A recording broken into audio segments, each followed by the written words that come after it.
Okay, we're gonna open our Monday, May 16th, Selectmen meeting. Can we all stand at pledge allegiance? Pledge allegiance. To the flag of the United States of America and to the republic for which it stands, one nation, under God, indivisible, with liberty and justice for all. Okay. All right, do we have anyone here for public comment?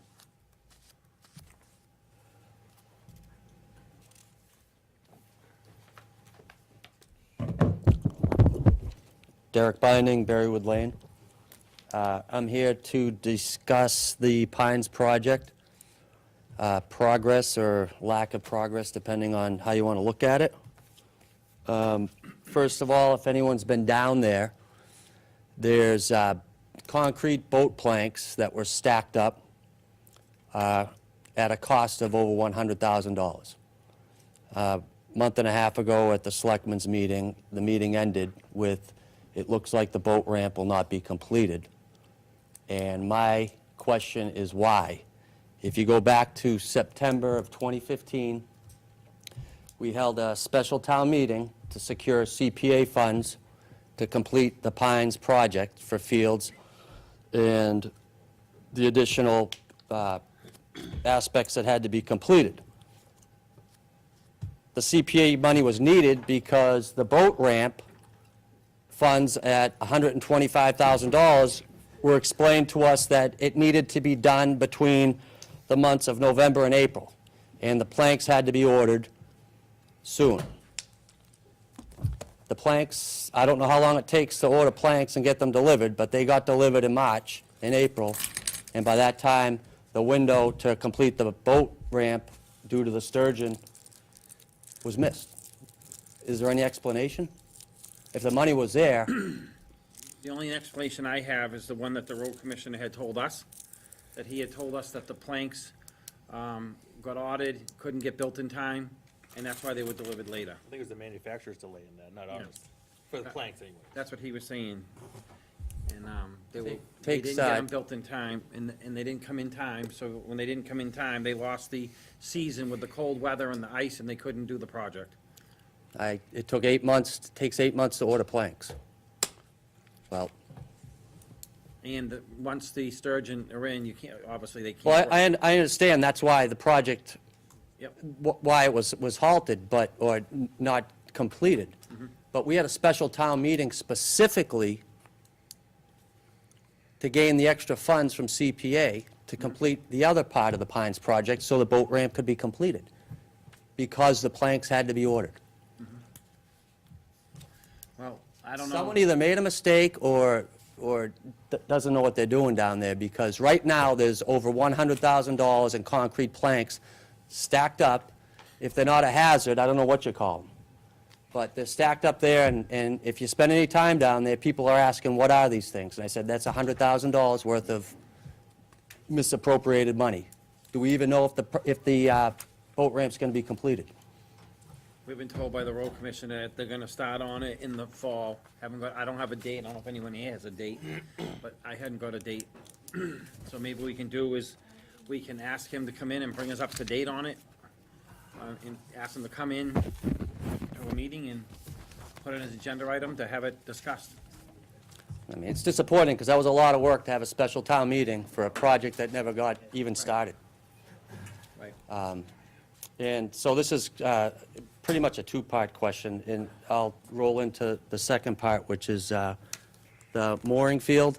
That's part of the boat ramp and the docks down at the Pines. I've been trying to obtain a mooring since last October, and emailing and corresponding with the finance director, and all the emails I get back, same old story, we're in the process of reorganizing. Well, I also contacted the Haverhill Harbor Master, and he said the same thing, that no one's been in contact with him. He doesn't know what's going on over here. As far as I know, there's 18 moorings out there. Last year, there was 5 that were occupied. Yeah. Now, it's $100 for a mooring. I know it's not a lot of money, but I can tell you right now that people come and go as they please for the so-called boat ramp right now. So we don't have a policy down there because we don't have a harbor master, correct? I'm asking. And who sets the policy if we don't have one? Well, I asked back early last year, in like August, September, somewhere, don't quote me on the time. I wanted to have a meeting to get, I actually had the harbor master come in, the current harbor master come in, and they were gonna reorganize. I had talked to the finance director, like you said, and she said they were gonna refinance over the winter time. I brought it up in a meeting just not too long ago, and I was told that we're gonna stay with the current harbor master and the current assistant harbor master until their new appointment comes up in June or July. So we're gonna stay with them. I did have a conversation with the Havel harbor master, and he told me he wants nothing to do with the land, that he wants to deal with the water only, and that our police chief, current police chief, was going to handle the operation of the harbor master and the assistant harbor master. And it was gonna be him with the finance director. They were gonna come up with a plan, which I have been asking for the plan, and I hadn't got it. And I actually brought it up a few weeks ago, and I was told, basically, I believe, they're gonna wait until the appointments come up till they do anything. And that's the way I understood it. It was just, maybe I was wrong. But I didn't even know there was a harbor master, because I was getting calls from people complaining to me that they're all fighting down there, and there's a lot of fighting going on, and no one who's in charge. That's why I brought it up. But, again, I can ask the next meeting, we can bring it up on an agenda item and try to get it clarified once and for all. Well, we did post a job for a harbor master and a dock master. No, I think we just got the criteria. I think that the police chief got the criteria for the job, the two jobs, but it was never posted yet. And she was saying it wasn't gonna get posted until their appointments come up.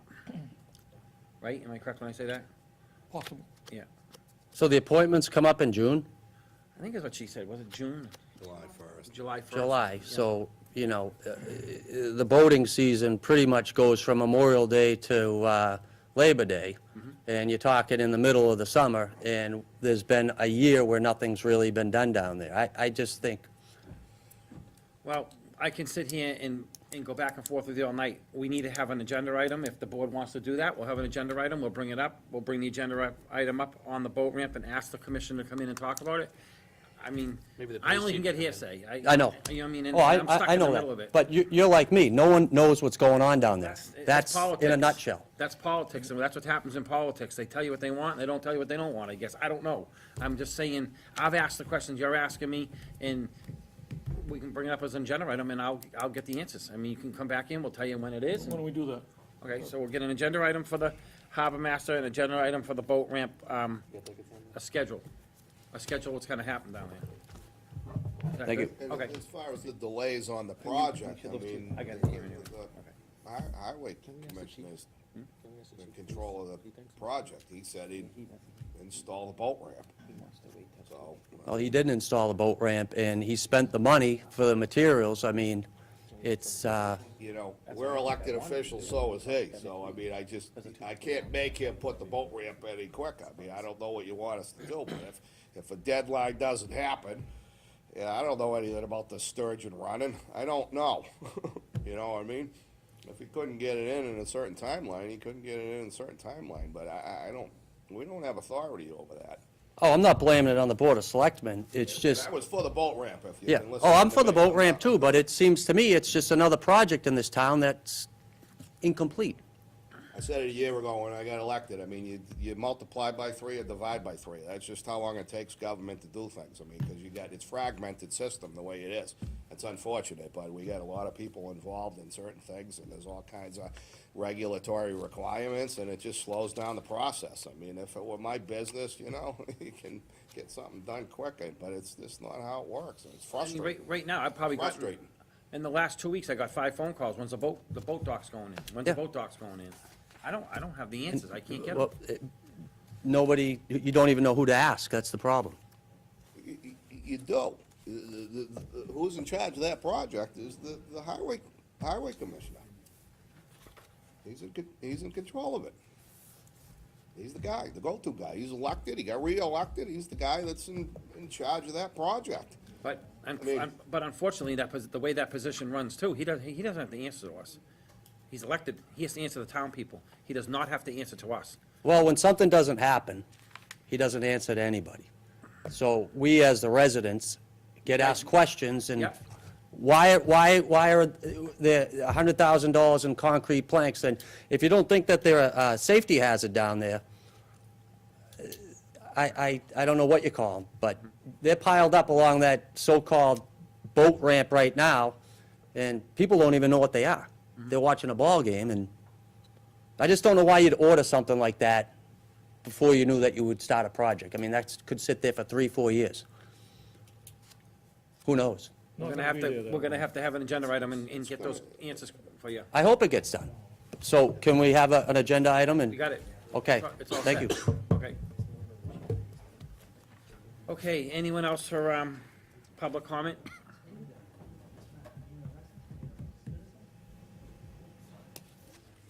Hi, Tracy Guilford, 4 Abbott Circle. I respectfully request an agenda item for the next meeting in regard to the Vito project.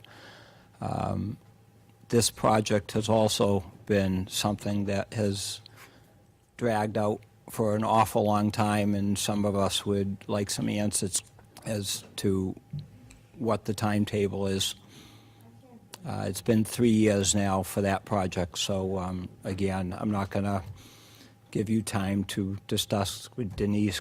I know she's on vacation this week, so you won't have an answer, but we would like some answers on that. Thank you. Okay. All right, anyone else for public comment? All right.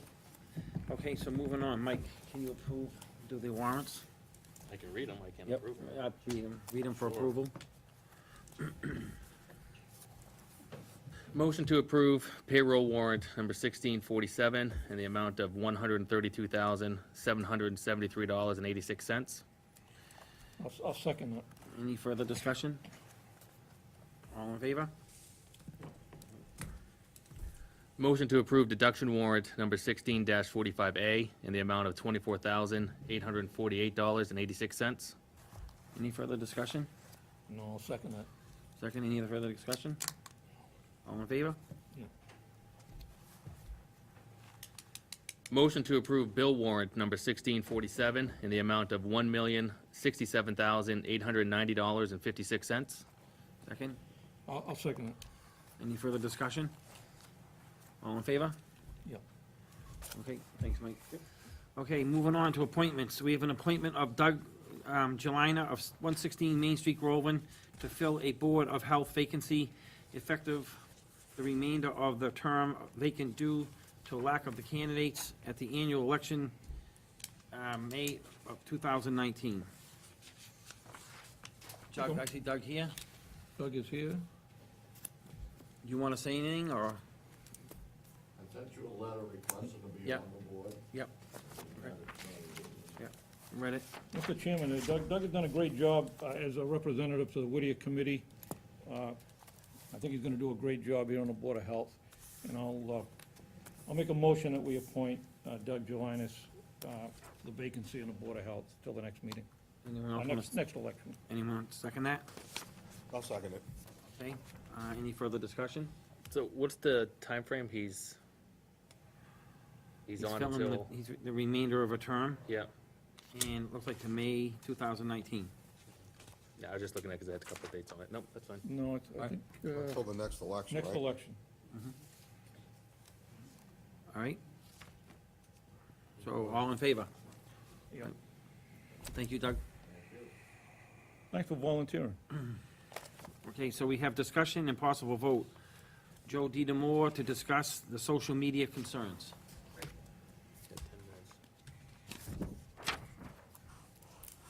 Good evening, and thank you Joe, for I this have opportunity. to have a public hearing at 7, so I may have to shut you down for a minute. Yeah, just I to don't take plan care on of going too long. I have Okay. a brief presentation. My presentation is made up of 2 parts. One of them is my view of current conditions. The second part is best practices. So a little bit of background. You may remember that a few months ago, I stood at this podium with the fire chief, and I think that I was probably representing the board, because since then especially, when you do an analysis of policies and ideas and concepts, this Board of Selectmen and the fire department have agreed on virtually everything except 2 major issues. One of them is where the appointment powers should be vested, and secondly, converting or not converting the fire chief position into a full-time one.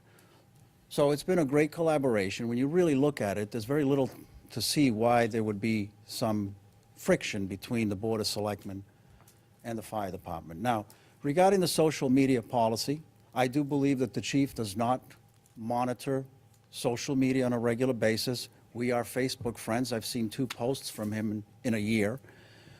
And I do believe that he has the best interest of his department and best interest of this town in his heart. However, there are members of the fire department that will get very passionate and have used social media to express their views. Now, when those views have been, have contrasted or have not been in line with the Board of Selectmen, some of those comments have been passionate. There was a particular resident of this town who I visited that, in my view, seemed to come under some scrutiny or some difficult words that were addressed to her, especially when she had revealed that we were friends. Now, the Board of the fire department, there may be members here that don't particularly like me. This is not what it's all about. I am a public official, or was. Now I'm a private citizen, but still a public figure, so, you know, I expect to be a target. And I really don't have any concerns. I don't have any complaints about any individuals. It's about the condition, not about individuals. But a joke did come up at my family the other day, is if we have a fire, with what some of the members of the fire department feel about you, will they show up to save us? And, you know, I was thinking, well, what about the resident who may have felt a little bit of pressure by some of the members? What about if the members of the police department were very, very open about their displeasure with certain policies? I would be concerned about that. This would be somebody that's carrying a gun or lurking around a corner when I'm driving home late at night. It's really almost unprecedented. I have 4 remedies. It's really simple. The first one is probably all you need to do. We have an excellent social media policy. The chief presented it. Simply ask him, would you enforce it? The second remedy is, simply enough, you could order him to do it because you retain appointment powers over him. The third remedy is you can include enforcement or provision for enforcing social media policy as part of contract negotiations. And then the fourth remedy can be either standalone or in combination with one of those. That is, you implement a town-wide comprehensive social media policy for all employees. This way here, you can also reach the fire department members, because technically you can't reach them with such an order because the appointment powers are not vested with you. I have no doubt in my mind that you can collaborate very easily on this and possibly make the chief a little bit more aware that some of their members could sometimes get a little bit passionate and create a little bit of lack of civility, is really the degree that we're talking about. Now, on the best practices side, I want to remind you, and I will caution this board, the fire department members, just like all employees, have First Amendment rights. They absolutely have a right to speak up, to defend their interests, collectively or individually. And they can speak up about town issues, whether they're related to the fire department or not. They have those rights. However, as public employees, we need to impose a certain level of standard, or a certain standard, and I think that we already have it. We don't have to reinvent the wheel. The chief has already delivered to us, to you, a great and very practical, very useful social media policy. My last recommendation for best practices is, when the Groveland Firefighters Association or members of the department would like to collaborate on making a statement regarding public policy, I strongly recommend that they use the services of the public relations firm. I've met with John Guilfoyle, I've met with his staff. They're very professional people, very dedicated. They do what they do really well, and they don't do it just for us. They do it for a lot of other agencies and municipalities. So if there is an official statement that the fire department would like to put out there, as long as it fits within the social media policy, they should deliver it and have it scrubbed by the public relations firm. That's my presentation. Thank you. Thank you. Does anyone have anything want to talk to Joe about? I just, you know, listen to what you say, Joe. I mean, I think the fire department, they're gonna show up at the fires, you know, no matter who it is. It's professionalism, and I have no doubt in my mind, gonna do the right thing. People get heated over whether or not we're buying a truck or we're not buying a truck. That's their passion. They are employees of the town, so, I mean, it's not just, I mean, I think it falls under commercial speech, and if it's within the scope of their employment, there can be some restrictions imposed upon it. It's not unlimited as, you know, for instance, you're protesting out in the, you know, parking lot or on the steps of Town Hall, So what was that, commercial speech? commercial speech has, you know, for instance, you can't be an employee of a company and then walk out the door and say that, you know, the company sells bad, you know, widgets. I see. You know, you can't badmouth Wally, you get fired for that. So, I mean, there are restrictions on what is permitted under, you know, or you can impose some restrictions on commercial speech, so, you know, I just think that if it crosses the line, I think the chief can handle that, you know? It has to be on a kind of case-by-case basis, you know? If we can all get out of line once in a while, I think, and, you know, you get reel people in now and then, you know? But I think they have a policy in place, and if somebody crosses the line, I mean, you just make the chief aware of it, But who brings it to the chief's attention if he's not actively monitoring that? you know? Do we? I mean, I'm not on Facebook to monitor that. I don't even have a Facebook page. so- I don't think it's the chief, I don't think it's the chief's position, job to I was gonna ask you, monitor. unless, unless it comes to light, you know, how are you gonna, you know, what's your suggestion on monitoring? Well, that's why the best practices is you know, you start with the chief, you already have the social media policy, ask him to revisit it, perhaps have a series of meetings with the department, and then use the public relations firm. I think that's a great way to go. This way here, nobody has to monitor and, But you know, is you that have. gonna cost us money, I mean? No, because it's already part of his budget, I would think. I mean, I'm just suggesting this. This is not, I haven't had a discussion with anybody about this, just a suggestion. This way here, it's done professionally, and most importantly, these employees, like all employees, even if they act collectively, they have an opportunity to voice their opinion in a way that will fit that social media policy, so everyone feels comfortable. I'm gonna have to hold you for 1 second, we'll That's come fine. back to you, I gotta do this hearing. Okay, so we're gonna have a public hearing, it has to start right at 7.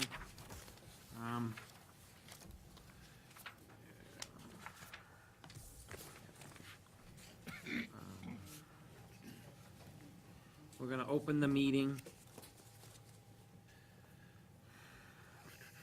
as a public hearing. So, make a motion to open the meeting as a public hearing. And then, once the meeting's open, we're gonna see if anyone has anything to say, then we're gonna reclose it. So, can I get a motion to, I'll second it. okay, we're gonna open the meeting, you seconded. Any further discussion, open on the meeting?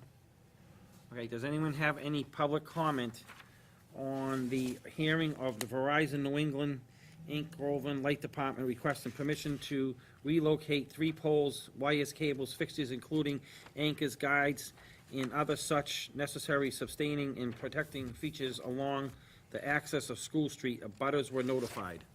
Is there anyone here for public Bill, comment? we're gonna need to read the advertising. Yeah, Read it for me? you have to read the actual, All right, you wanna read it? Sure. The Groveland Board of Selectmen will conduct a public hearing on Monday, May 16th, 2016, at 7 PM in the main meeting room of the Town Hall, 183 Main Street in Groveland, on the joint petition of Verizon New England Incorporated and the Town of Groveland Municipal Light Company requesting permission to relocate poles, wires, cables, and fixtures, including anchors, guides, and other such necessary sustaining and protecting fixtures along and across the public way or ways, School Street. Relocating pole, looks like a joint-owned pole number 6-56 on westerly side, approximately 3 feet in a southerly direction. Relocating existing joint pole number 6-65 on the westerly side, approximately 10 feet in a southerly direction. Relocating joint-owned pole number 6-65-S on easterly side, approximately 6 feet in a southerly direction. Locations approximately shown in accordance with a plan filed here within marked Verizon Northeast Incorporated number P 2016-4AA51T dated February 20th, 2016. Also for permission to lay and maintain underground laterals, cables, and wires in the above or intersecting public ways for the purpose of making connections with such poles and buildings as each of said petitioners may desire for distributing purposes. Petitioners agree to reserve space for one cross arm at a suitable point on each of said poles for the fire, police, and telephone and telegraph signal wires belonging to the municipality and used by it exclusively for municipal purposes. The Board of Selectmen shall consider public comment made before granting or denying said request per order of the Board of Selectmen. Okay, We need a roll call So you need vote. a roll call vote to open a public hearing. okay, roll call vote, so, McDonald? Watson? Yes. Dunn? Yes? Yes. And Yes. O'Neill, okay, okay. So, we have a public hearing, does anyone want to speak on behalf? Thank you, Mr. Chairman. For the record, my name's Everett Bryan. I'm a right-of-way engineer with Engineering and Data Solutions representing Verizon New England at 125 High Street in Boston. Our petition this evening is exactly as it was read, to relocate 3 existing jointly owned poles within the public way of School Street, also known as Mass Highway 97. This is all at the request of the Mass Department of Transportation with their project number 605114. And they've requested these pole relocations in conformance with that project. Thank you. Okay, so, we heard public comment, and make a motion to take a vote. You want to do a roll call vote? Yes, for this. McDonald? Why are they being moved? I mean, what's the background info on it? They're just in the way? I mean, I didn't get any details on exactly why the state wants them moved. They have a project there, and I read you the project number, and they've requested we relocate these poles for that project. I think isn't this part of the they 97 need our project? permission to do that? Is that how it works? I haven't done this before. Anytime we petition for a grant of location for a pole within the public way, we petition the local Board of Selectmen or City Council for a grant of location for that purpose. In this case, we have existing locations. We're requesting permission to relocate these poles based on Mass DOT project. So this is the 97 project out there they're gonna be doing, it sounds They're like? in the way, right? Yep, they gotta be relocated. All right, fine. So, any other comment?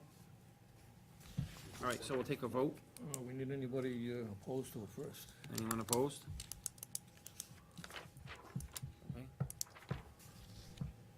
So, you wanna take a vote? Yeah, roll call. Okay, roll call vote. Nobody Donna? objects, I'm all for it. Ed, Watson? Yes. Don, yes? Wood, yes. O'Neill, Neil? Okay, so we will close the hearing at, looks like 7:05. Move the poles. And we'll go back to make a motion to close. Thank you.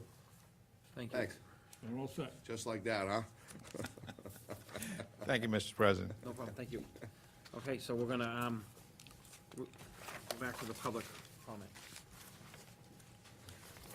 All right, Joe, do you wanna finish? Just for the record, this is an agenda item.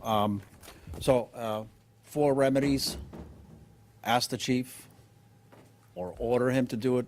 I don't see that being necessary. Negotiate it in the contract to ensure it, and then either as an independent action or in coordination with one of those, implement a town-wide comprehensive policy. From a practical side, you want to maximize the First Amendment rights of all employees, including the fire department, so the use of the public relations firm is strongly suggested by me as a possible solution. And that's it. I think we'll be fine. Again, when you look at it, this board and the fire department agree on just about everything. And the best project that we've done together was the fire truck. So congratulations on that. Well, I agree with what you're saying, and I think I've tried hard to try and keep the relationship between the selectmen and the fire department as good as we can and have no problem, so I don't believe the chief would have a problem. I would hope have a problem to, do as you've asked, and maybe if we can have someone write him a or he's in the audience, I don't know if he wants to come up and talk or whatever. And just one last thing, through you, through the chair, perhaps Cassandra, you could ask either yourself or you can ask Denise. I think that you can probably pull some samples of comprehensive social media policies that other cities and towns use, so thank you for your time. Great. Evening. Robert Lay, Fire Chief. I do have a comprehensive social media plan, well-researched, best in class, not an issue. Joe's 4 remedies, option 1 makes the most sense. I have a policy. I can't fix what I'm unaware of, so it would be nice. The bad stuff bubbles up to me quickly. I reach out quickly and get it taken down. There were a couple of those. I have reminded some of my passionate firefighters that Facebook is not always your friend. So we've played that game as clean as we could. But I don't control Facebook and I don't control social media. My policy does limit their First Amendment rights. Okay, they can't go out of here and say that they can't talk about me, they can't talk about the department. It's limited in that regard. Their personal opinions, what they do as an association or which is like a union, they have some rights to share their opinion. So I'm pretty much aware of what went on through this. I had a good chat with Selectman McDonald a couple of weeks ago, and I said, it's interesting. We're in violent agreement on so many things. I'm not far apart with the board on anything, and I think Joe's point around there's a couple of things where it got a little, a little prickly, sure. But we're all good. This thing's heading in a great direction. So I just can't fix what I'm not aware of. I will leave here and assure you that I will have a little refresher session around this policy with my folks and remind them it's in place and they need to be careful about what they say and what they do on social media, as it's a reflection on all of us. Well, I can say that I was talking to one of your lieutenants, and I actually gave him a comment on how there was some positive things that come out in social media, and it was it was good. So it's nice to hear. It's nice to hear compassion, and it's also nice to hear thank you as well. So I think that's what we need to hear. Like you say, everyone, like Joe says, everyone's compassionate about what they believe in, and sometimes they get overwhelmed and the wrong thing gets said, but I think we're heading down the right road. I think we're starting to head down the right road. Agreed. And you have the policy in place, and you heard Joe's comment, and Yeah, and just You can reiterate it relative for the to men my again? PR guy, as we like to call him, it wouldn't be the right use of his time or what I pay him for. That's, our stuff is posted on our webpage, then it's tweeted out and it goes out through Facebook and the media outlet is that direction. So if I'm posting on my website, Guilfoyle is typically doing it, or my public information officer is doing it, but all really guarded against what we do. So that's all. anyone got anything else they want to say? Go ahead. Yeah. You want to go first? Okay. He had his hand up. Bill. Bill? Go ahead, Bill. So you have a written social media policy? Absolutely. Can you share that with us? I'm new around here. I don't know if you have before. They have it. I give you a copy. I'd appreciate that. I like to read.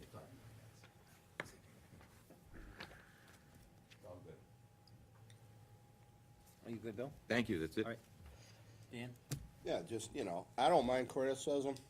Yep. Anybody wants to criticize any position I've taken, that's fine with me. I'm an elected official and it's the way it works. But what I read on one of the things was that somebody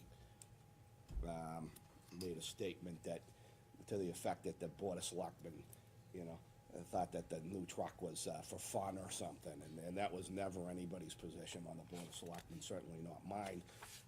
I took a dissenting opinion, and maybe we should look at buying a used one. I didn't have support on that, and that's fine. So if you want to criticize me for going the used route, bash away, Oh, yes. okay? Bash away. But for anybody to portray us as this is like somehow a game or it's just fun, that's just a false statement. Those things I don't Yeah. appreciate. Agreed. If you're gonna criticize me for something that I actually said and took a position on. Don't make things up.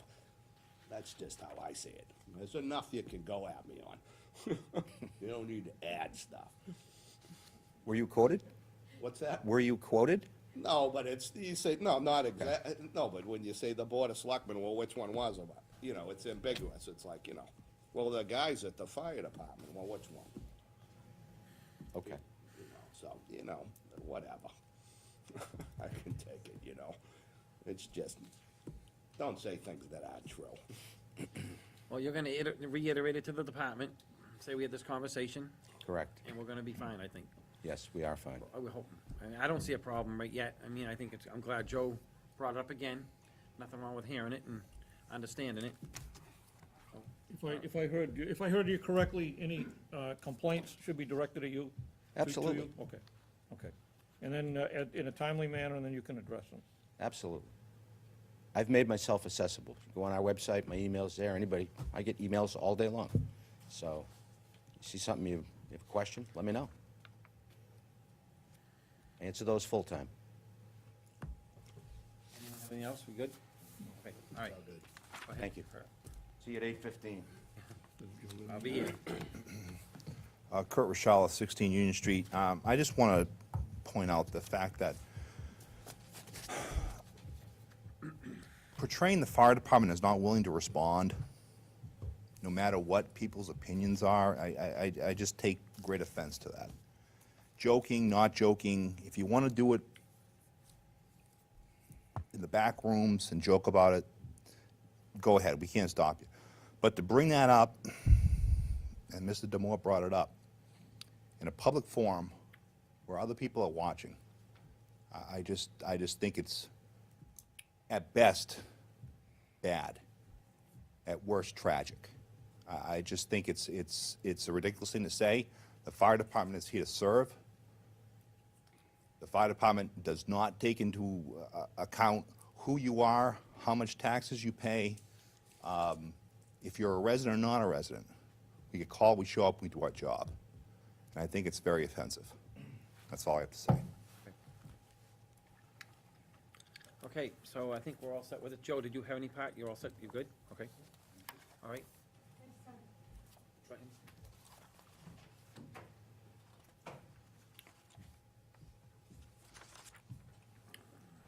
Kathy Castronels, 12 Hillview Drive. Where I work in our school, we have social media policy. You know, as teachers, we have to be aware of what we say online. And I think, you know, when things happen online that shouldn't, it's unfortunate, and it looks like you guys have resolved it. But I would not call any of this tragic. Okay, let's keep it in perspective. It's just social media. It can get a little heated, right? And people can get a little bit upset. But if you make amends and you go forward, that's not what tragedy is. Thank you. Thank you. Okay, moving forward, we have discussion and possible vote. We have follow-up discussion and signing of the conservation restrictions for the former Madeley and Angelini property, Mike Dempsey and Chris LaPointe, Director of the Land Conservation of Essex County Greenbelt Association, will present the restrictions. Hi, Mike? Mike Dempsey, Conservation.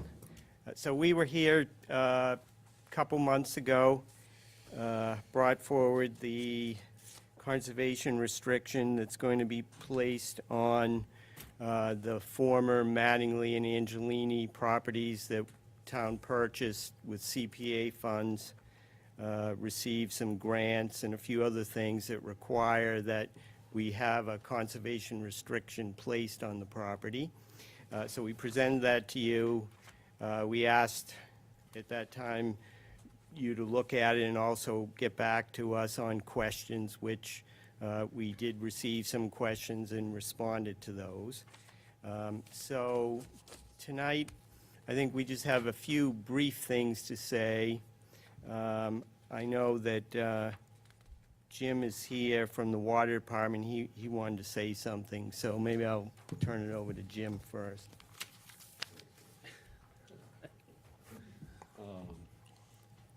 This mechanism goes back a long way, actually as far back as putting the tank in town forest.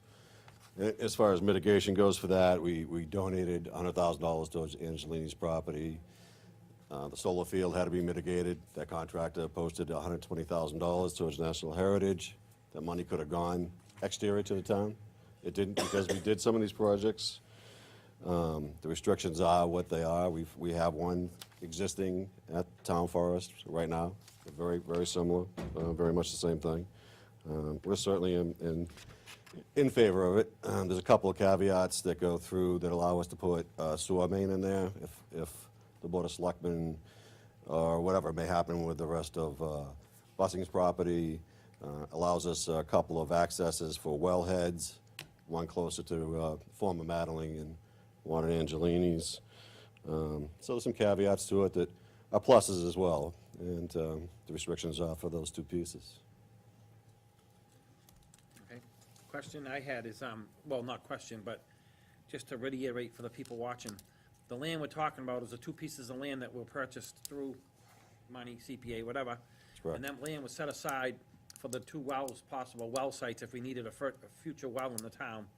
And that land was to only be used for those well sites. It was not to be used for anything other than the well sites. That's correct. So now what you guys are here for, before the town people, is asking to have the restrictions put on so that those well sites cannot be contaminated, cannot be used, and that's the whole point of it. It does not have anything to do with the busing property, and the rest of that acreage that was back there. Yeah, none whatsoever. So as that land was purchased, I just wanna make sure we got this right, that land was basically purchased, it was never gonna be used for anything other than those two well sites. That's correct. Okay. All right, go ahead. But it sounds like we may need easements across it or something? We do, they're in the restrictions. If you read the restrictions, there should be, I mean, I read a draft that's, I assume is still But we don't know viable. what we're doing with the Bussin property, which is in the middle. But understand that, but it gets us through from Bussings and down through Mattingly's and gets us back to the interceptor that's down there. Bigger part of it for us would be to pick up School Street, come up Center Street, maybe even get to South Groveland.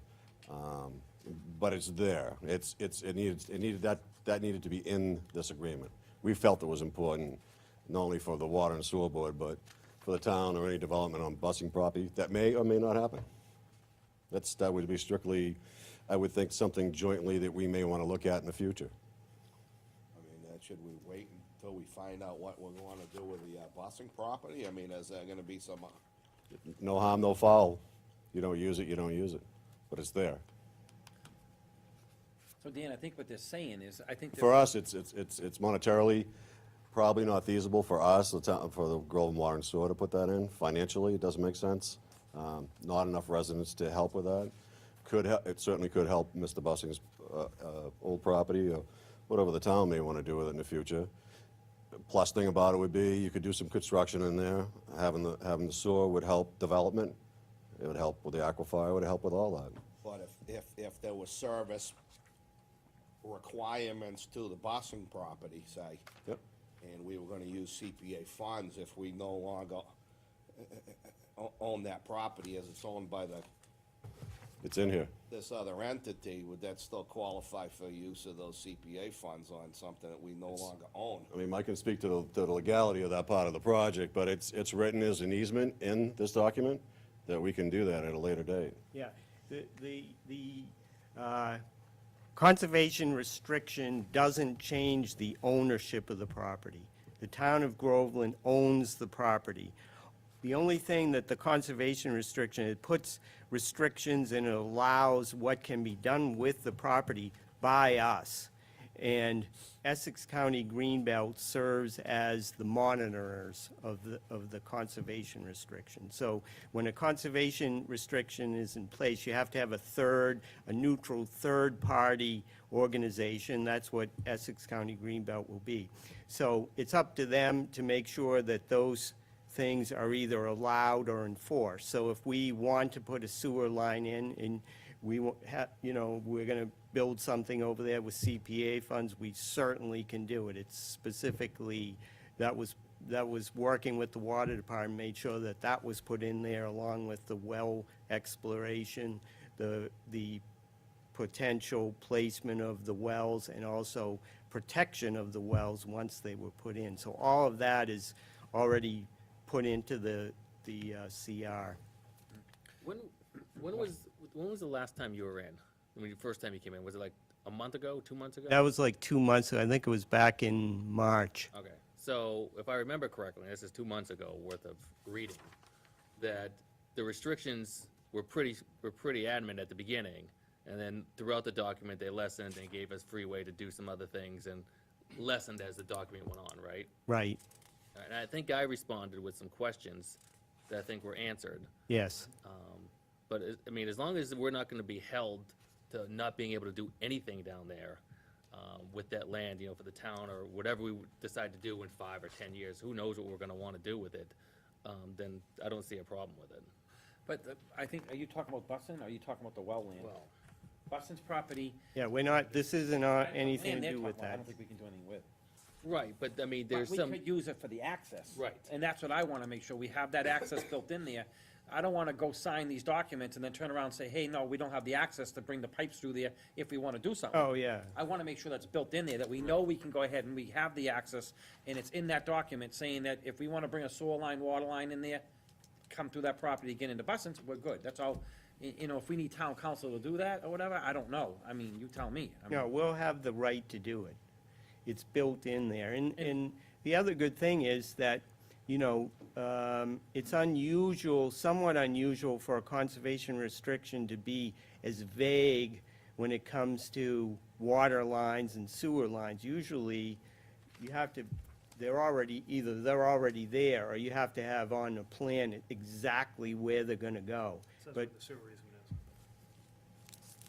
is. It does identify where the sewer easement is. yes, on the sewer, it does say where it's gonna go, but the water, the location of the wells isn't specified. We Not can yet. have one well, we can have 2 wells. Right. We have a number of potential locations, and so, again, that was put into the CR on purpose, because that's what the water department needed. And the ownership will still be owned by Groveland. Yes. Greenbelt is more of a manager per Yes, se. they're a managing- monitor. Monitoring, managing type, okay. All right, anyone else have any questions? Well, I mean, I think, it's a pretty comprehensive document, and I think it ought to be reviewed by, town council here, and I might have an insight into what needs revision and what doesn't, I think they already did review it. think? who would, They were, who they, would know if they did or not? They were active throughout this whole process, but Who drafted it? it was, can't we, remember his name. we took some standard CRs, put them together, then we started working with the state. The DEP had a big hand in it, and also Natural Heritage, they had a big hand in it. And the water at DEP, they had a big hand in it. So those were all going on. At the same time, we passed it on to town council. Again, they're looking at it like this is a pretty standard CR, so they weren't too worried about it. I don't think they had any comments at all about changes. And then we passed it on preliminarily to the state to have the EEOEA, which is the office that has to finally approve it. So they've already looked at it, and they're happy with it. So, I mean, it's really gone everywhere it's got to go over people that are a lot more expert in this area than I am, so hopefully you'll agree tonight to sign it so that we can get it moving and get it done, because my concern is with these things is if we don't do it and time goes on, then things fall apart, then we have to start all over again. And this has been 2.5 years in the works, so. Is there any danger, like Dan said, to holding off just to make sure town council is 100% behind it for another week or two? Yeah, and Is there any danger that another week or two is gonna, Again, we ran across this about a month ago on another issue. Is this the final doc? What went to town meeting, what wasn't? I mean, did town council review this final version? And if they didn't, I think they ought to have another read-through on it, I practice law, and you take out one word, you change the meaning. You take out the word not. You I know? wanted to say something. So, I mean, I think it ought to be QC'd. I think would be almost negligent not to have our town council review this. This is a legal document. It has restrictions on it, and it transfers rights. And it's complex. And, you know,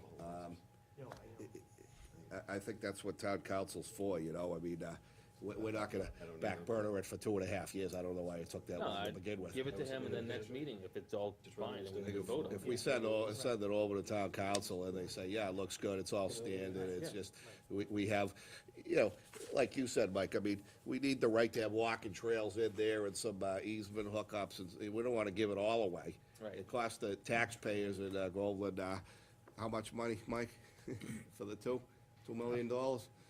Close, yeah. Yeah, close to $2 million, so I don't wanna just give it away without having town council take a look at it, and, I think it's prudent to have another set of eyes. Remember that we're not giving it away, you know. It's This is true. our property. We understand that.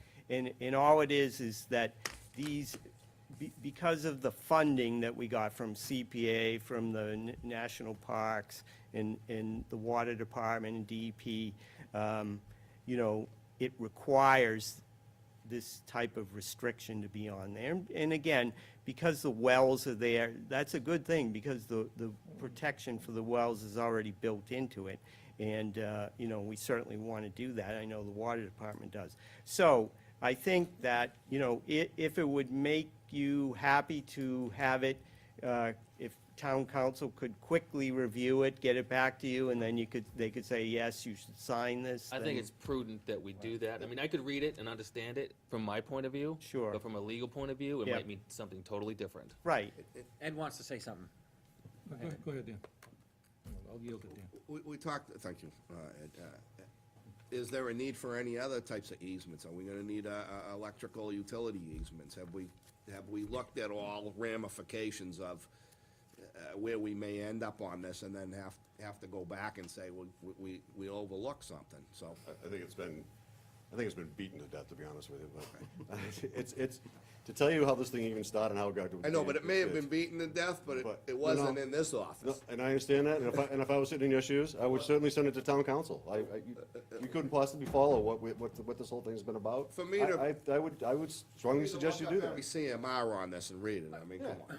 I'm gonna be an environmental lawyer, and I'm not, I'm a tax guy. I The firmly document- agree that you should do that. I don't have a problem. You guys have, if we can get it to town council, get them to review it for our next meeting, I think that's probably the best way to go. I think the Certainly board put will it feel on more as an comfortable. agenda We're item. not gonna push it off forever. This is the final version right here. So, That's it. getting into this is Everybody's been really spoken important to to. me. But is there a, Zoom the horse. Beat it some more. If you had any, and this has gone to state legislature, it's been everywhere. Right. But certainly, I wholeheartedly agree with you. I got two people who want to talk. Bill wants to talk, and then Ed. Mike? Yes. The conservation restrictions, they were written up jointly by the Conservation Commission and the Essex County Greenbelt? No, I don't think conservation had anything to do with it. We took a standard template that Natural Heritage Endangered Species Program uses and put it together with another one that DEP Water uses, because those were the main things. Most of the things that are there on the restrictions are all standard. If you take 99 out of 100 CRs, they all say that, you know, basically the same thing. And then it's the allowances, and that was the important part, where we had to make sure we allowed the right things for the water department, for the wells, for the sewer easement, for the, you know, gravel removal. So that was This all was done. basically, the Conservation Commission set up the restrictions, taking them from other, Yes. Templates. so, and the Essex County Greenbelt is gonna manage it. Are there Yes. any other management companies available that do that? And if so, what are they and where are they? No companies, it's usually third-party nonprofits. I understand that. Okay. What others are there and where are they? There aren't any others around here. Yeah, in Essex County, they're far and few between. There's a land trust in Boxford. They weren't too interested in it. Maybe Audubon Society, I think they may hold trusts All right, sometime. let me just let Bill talk, and then, let Bill So, talk. so there aren't, to answer your question, Ed, there aren't a lot of options, and we're very fortunate that Essex County Greenbelt wants to do this, I believe. Just a couple of quick questions. You seem very anxious about this, like a, kid the day before Christmas. Is there a deadline you're trying to meet? Yes. It is. We already passed the deadline. We should have had this in place a while ago. And does anything change if we pass another deadline? I mean, does this property change hands? Do we lose something if we miss another deadline? That's what I was looking for. We don't know what it's the kind of thing where you don't want to ask what the consequences are of not doing it. Right, and I'm just trying to guard against any unintended consequences Yeah. that might exist in this document that we're not aware of before town council gets their hands on it and reviews it and makes me all warm and fuzzy about it, because I'm just kind of stepping into all this right now. Sure. Question to you, do you Yes. have any proof do we have any proof the town council's already read what you put before us? Do you have any proof? Any of you guys have any proof? A letter from them okaying it, that they reviewed it, or anything? It was, as it went along, they reviewed different Yeah, pieces passes of it. processes. Okay, of it. so- If it were, again, if Right. I was in your position, When was the last I time you would- looked at it? I would certainly send it to town council. Okay, let's not, okay, go ahead. Follow up. Yeah, I mean, that's what I would do. Yeah. You know when the last time he reviewed it? Yeah, yeah. I would tell you that for us, on our end of it was probably a year to a year and a half ago. All right. Okay, so this go ahead, So Ed. it's been a while. Okay, go ahead. Do you have any problem with interviewing other stewards of this property? You're saying interviewing other, Interviewing other management, it'll be like, you mentioned Audubon, I'm sure there's other, do we do a request for proposal, put out a bid to see who's interested in doing this, or do you just make a phone call and call the Essex County Greenbelt Association to do that? we have to call and beg people to do this, unfortunately. The town of Groveland, nobody's excited about these kind of things. I mean, how many do you manage? Can I Yeah, just why introduce don't myself? you talk, Chris? I'm Chris Lapointe, I'm the Director of Land Conservation at Essex County Greenbelt. Thank you for your time on the agenda this evening. I'd be happy to address any concerns that any member has about Greenbelt. Greenbelt is a nonprofit organization. We've been in existence since 1961. We've helped to protect more than 16,000 acres across the county. We hold more than 200 conservation restrictions across the county, for which we are responsible for monitoring them annually. We have a stewardship staff that does that. We have good relationships with all of our landowners. We own another 5,000-plus acres that we are responsible for managing for wildlife habitat, farmland conservation, and public access. If you have any questions about our skill set or our capacity or resources, I'd be happy to answer them. If there's any other questions about the conservation restriction that weren't answered, I'd be happy to answer them. So what my suggestion's gonna be, Mike, I know that we're trying to get this done, and I know you wanna get it done on a timeline. Talking with Jim, it sounds like bits and pieces went through town council. Let's just get it to town council as soon as we can. Let's get them to do a quick overlay of the final draft, the final package. Let's get it back, and then we maybe can vote on it. Right. And, think I don't know, that that's just makes my sense. opinion, but I'll ask the board members if they're with that, or they're not with it, but, Dan, are you with it? I'm with it. It's Okay, gotta Ed, be you with it? reviewed. Yeah, I'm with it. Mike? Yeah. And Bill? Yes. Okay, that's what we'll do, and, I don't know if you wanna get it to Denise and have her handle it, probably be the, Yeah, Yeah. she can get over there, email it over to him or whatever? yes. You could make a note of I that? have the document right here in case you guys did want to sign it tonight, so she has All right, everything. so we gotta get that over to town council and get them to review that, make sure it's okay, and get it back to us. Yep. I wonder if it's something, we have to, I think we all have to be here to vote on it together anyway, so we'll try to get in for the next meeting. Yeah, that's Okay. fine. All right. As long as I know, I've got a Well, date you that we heard it from can. all of us, we just talked about it, it's going to Denise, she's gonna get them to look it over. We'll get it back, and it will be back before us, Okay, all right? thank you. Thank you for coming in. Which lawyer was it? Okay, so the next thing is, Are we on time? we have Matt Castaway. A little early. He's here though. I'll present the summer program appointments and salaries. Good evening, everyone. Last week, I submitted the 2016 Summer Recreation Program staff list. So as you can see, you have the employee name, the title, their hometown, and their rate per hour. Brief highlights include no new staff for 2016, so all the staff members you will see are all returning staff members. I do still need to hire an arts and crafts instructor, so we are still working on that, filling that position. The rates per hour include a 2% increase from 2015, as stated to me from Town Hall, and one employee has a position change from 2015. Okay? Go ahead. Question on the position change. I see that here, and it looks like somebody went from counselor to enrichment instructor. Oh, I'm sorry, there's two position changes. One counselor to enrichment instructor, and then one counselor to front desk supervisor. How do you justify the salary increase? Last year, the enrichment counsel was $14.50 an hour, and you're boosting a new person in that position at $15 an hour. And last year, they were $10, so they're getting a $5 an hour increase in pay for a change in the position? For the position, yes. So this person who has moved into this position this year has been with us for a few years.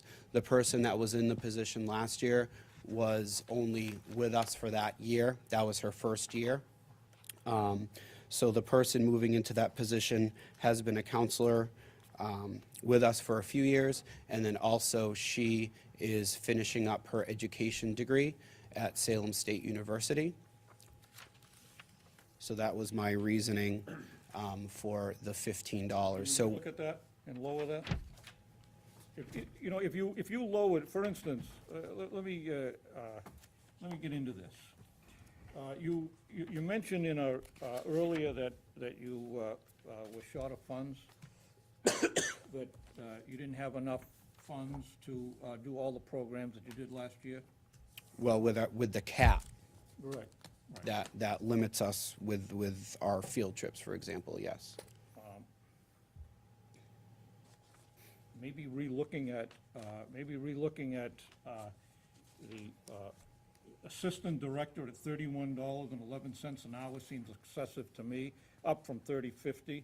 I know it's a 2% increase, but if you lowered that, and if you took the other assistant director here, We took that out completely.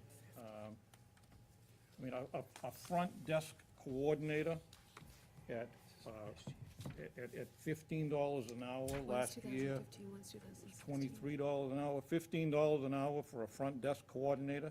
Are you paying these people based on their education or on their duties and responsibilities? Because it kind of raised a red flag when you mentioned this new enrichment coordinator was going to be getting $15 an hour. Your answer was a change in their education. So are you paying them based on their education, or are you paying them on their duties and responsibilities? Well, it's a combination, duties and responsibilities, education, and longevity with the program. I look at all of that. Now, let me, That's like any other job, though. If you're working at a place and you go and get a master's degree and you go for another position, you're gonna get a raise Oh, based on absolutely. your education, your experience, and So everything else. I think all of that is important to look into.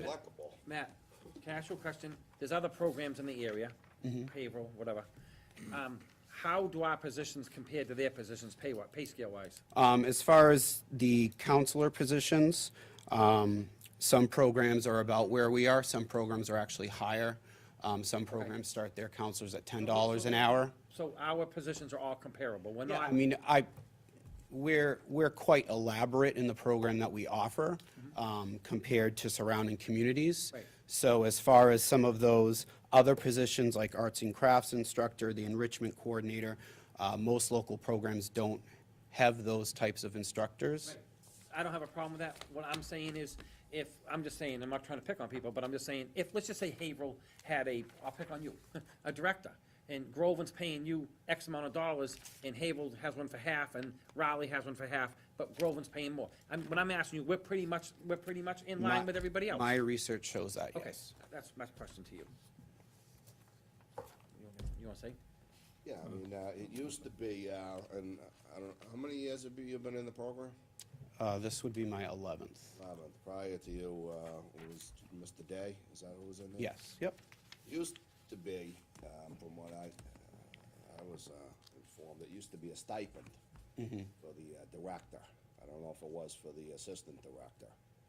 But, I mean, I'm in favor of more along those lines on a stipend, because right now we have the director and the assistant director on an hourly. And, you know, I believe in getting paid for what you're worth and what you do, but there's also an element, this is public service. So, I don't. Well, the program was very different 12 years ago and 13 years ago when Mr. Day ran it. It was a great program. I worked under him for 1 year. But I don't think you can compare the program that it was 12 and 13 years ago to the program that it is today, because it's a completely different, revamped program. The hours, you know, for example, back then, the hours were around 9 to 3. Now, you know, we have drop-off at 8:30 until we have kids there until 5:30 at night. The field trips, the level of programming that's offered it's hard to compare the program that existed 12 and 13 years ago to what it is today. But we have a budget cap statutorily, and that was increased, so everything else falls below that. So how do you control costs if everybody's hourly, including yourself? You know, how are you gonna stay within that budget, you know? If you know from the past 11 years how much time you put in on average, I mean, you know, we could easily come up with a stipend. Yeah, I mean, the budget that I gave you a few months ago, you know, represents the total number of hours, you know, that the program will be running for the 7 weeks. So that's how we calculated those numbers. And the other thing is, I understand education level, but I'm an attorney, and if you had me as a counselor, you wouldn't pay me an attorney rate. I mean, it has to have a correlation to what the counselor does in order to pay them for that education level. You know what I'm saying? So, you know. Well, as I said, I look at job responsibility, education, and then obviously the length of time that they've worked for us. I think all of those are important. And there's another thing along the public service line is, you know, I've heard some complaints, you know, about, you know, the program being reduced, but it seems to me that where we have those fiscal constraints on that cap, for us to raise payroll, Well, overall, we reduced payroll, though. Last year, we had 30 employees working for the program. This year, we're at 22. But if you increase wages, that's fewer field trips, isn't it? Well, I mean, that's how it works. But the increase was 2%? to fall in line with the town. Yeah, but if you go from 10 to 15 on that pay raise to that one person, I that's a understand. 50% pay raise. So, I mean, you could give promotions to everybody in there, and yeah, technically, they get 2% pay raises if you just look at each position. But if you look at the person, is that a 50% pay raise? I mean, that's how I see it. But the responsibilities changed, you know, for moving into that different position. Can I ask you a question? Sure. Every person that goes and enters into that, the day the program starts, whatever person on this list, they go to the property, they're getting paid hourly rate when they're on the property working. So they go in there at 8 and they're till 5, they're getting paid by the hour, each person that works doing these jobs. So all counselors get paid from 8:15 a.m. and No, no, what I'm saying is, they're getting paid on the property. When they're working, they're getting Correct. paid for their time worked, okay? So Not no one, off-site. so no one's down there picking up wages that aren't on the site working, or they're at home and they're calling themselves, you know, whatever. Everyone that's there is accounted for the hours they work. Correct. That's what I'm- Okay, so is there any way? Other than myself with my planning time prior to the program. Okay. But during the 7 weeks, Yep. whomever is on the premises, that's when they're getting paid. Okay. And then on this list of people, not too many of them, did a lot of these people go from 10 to 15, or from 15 to 20? No, most of them went up a buck. Right, half a so buck. 76 cents, 50 cents, whatever. Whatever So that we didn't have a 2% lot of was. major. Nope, like I explained, we had 2 position changes. Okay. My other question is, and I know the selectmen kind of, it's what happened, it's what took place, we had to get this program in line with the state guidelines, and like Dan was just saying, a lot of people in the town think the selectmen really ruined this program, and we ruined it because there was a lot of money there in excess money, but we had to bring it in the guidelines, and now there's one field trip that got lost out, but we had to get in the guidelines, and you. Well, I understand it was the audit, yeah. So, and that's what I'm saying, we had to get in the guidelines. So what I'm saying to you is, We're hoping, just as a side note, that field trip, we're hoping to put that back in. right, but And what I I'm wanna working make sure on ways people to do understand, that. it wasn't the selectmen, and we're trying to get in the guidelines of the audit and what have you. Correct. And that hopefully we can get this together, and the money that was left over from your program is going to go back into the property and do the renovation, sprinklers and Which we're everything else. very excited about. Right, okay, so that will all be taken care of as well, but, I lost my train of thought. My point is, if they lost the field trip, maybe they shouldn't get the pay raises, you know? I mean, it's just like, what's more important, they're getting the pay raises or taking care of the kids? I mean, is it about the kids or is it about the money? I mean, these aren't, The difference in dollars that I see wouldn't take 3 kids to VC Park. what's that? The difference in dollars I see wouldn't take 3 kids to VC Park. You're not talking thousands of dollars here. You're talking very, And they add what are back we the fi- talking, add back the 22 field trip. cents? 20 That's all I say, cents, put the field trip back. 19 cents, 19 cents, 21 cents. Then you put the field trip I back. mean, if the staff is willing to work without a raise, I mean, I don't have a problem not accepting a raise for this year, and I'm sure a lot of the other staff members don't either. But the people gotta know that we didn't take away that field trip. The pay raises took away the field trip. So if the battleground. Well, should they that's get not the a fair raise- statement to me. It is a fair. That's not a statement. fair How much statement is to a me. field trip? Pay raises took the field trip away. How much does a field trip cost, roughly? It I mean, depends on on- where you're going, but roughly, can you give an average? 2,000 to 6,000, depending on the field trip. And how much do you think the pay raises are gonna cost? But Roughly, But over it the was course pay of raises from the prior year too, you know? Well, their pay raises every year. What were the pay raises last year? They weren't capped at 2% last year because we weren't involved last year. Well, there was an average of 25 cents a person. I went by the, But when you have a limit. again, statute- I didn't know about the 2% rule because no one informed me When of you it. have a limit on the statute, right? All right, it's set under the revolving account. If, every time you give pay raises, right, you can't raise the cap on revenue. So it has to come out of somewhere. You're up against the wall on that. Again, Dan, So it's so let's just play this out logically. Let's just say, not here to fight and argue. We've been there, we've done that. I'm telling you, if you guys don't want the pay raises, I have no problem not issuing the 2% pay raises. I mean, rough calculation, $1,000. Right. My point was, you're not gonna get the money for, It's not just the pay raises that took You're not gonna- away you're not gonna one recoup of the field trips. Correct. As I stated when you came before us before, I had said to you, was if you're missing one field trip, if you're We- missing one field trip, if every person that belonged to that program kicked in extra money toward that one field trip, are we still under Havel with Havel charges per? So, I mean, if they want their child to go to that one program, because we have to keep this in the audit guidelines and what have you, and they want to have good quality people work there at a 2% raise, then the parents would hopefully kick in a few bucks if they wanted that other one, that I mean, other. I think that's fair. We have a very dedicated, quality staff.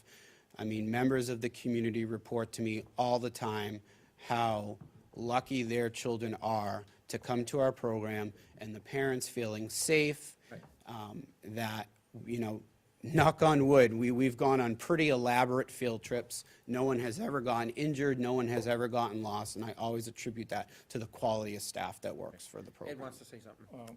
Last time you were here, we had brought up about, you mentioned that there was a assistant director that wasn't coming back this year. Yes, I eliminated that position.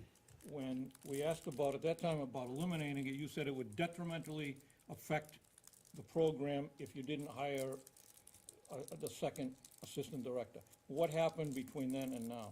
Well- That you don't think that this is a detriment to the program by not hiring this person?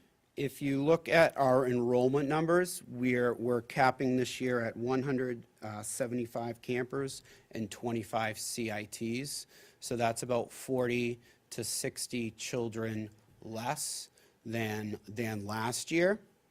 And then the front desk supervisor will pick up a few extra duties that that person wasn't responsible for last year. And then, you know, with more research and more thinking about it, and also trying to put that one field trip back in, I feel at this time that if we eliminated the one of the assistant director positions, that we have a good chance to have that accomplished.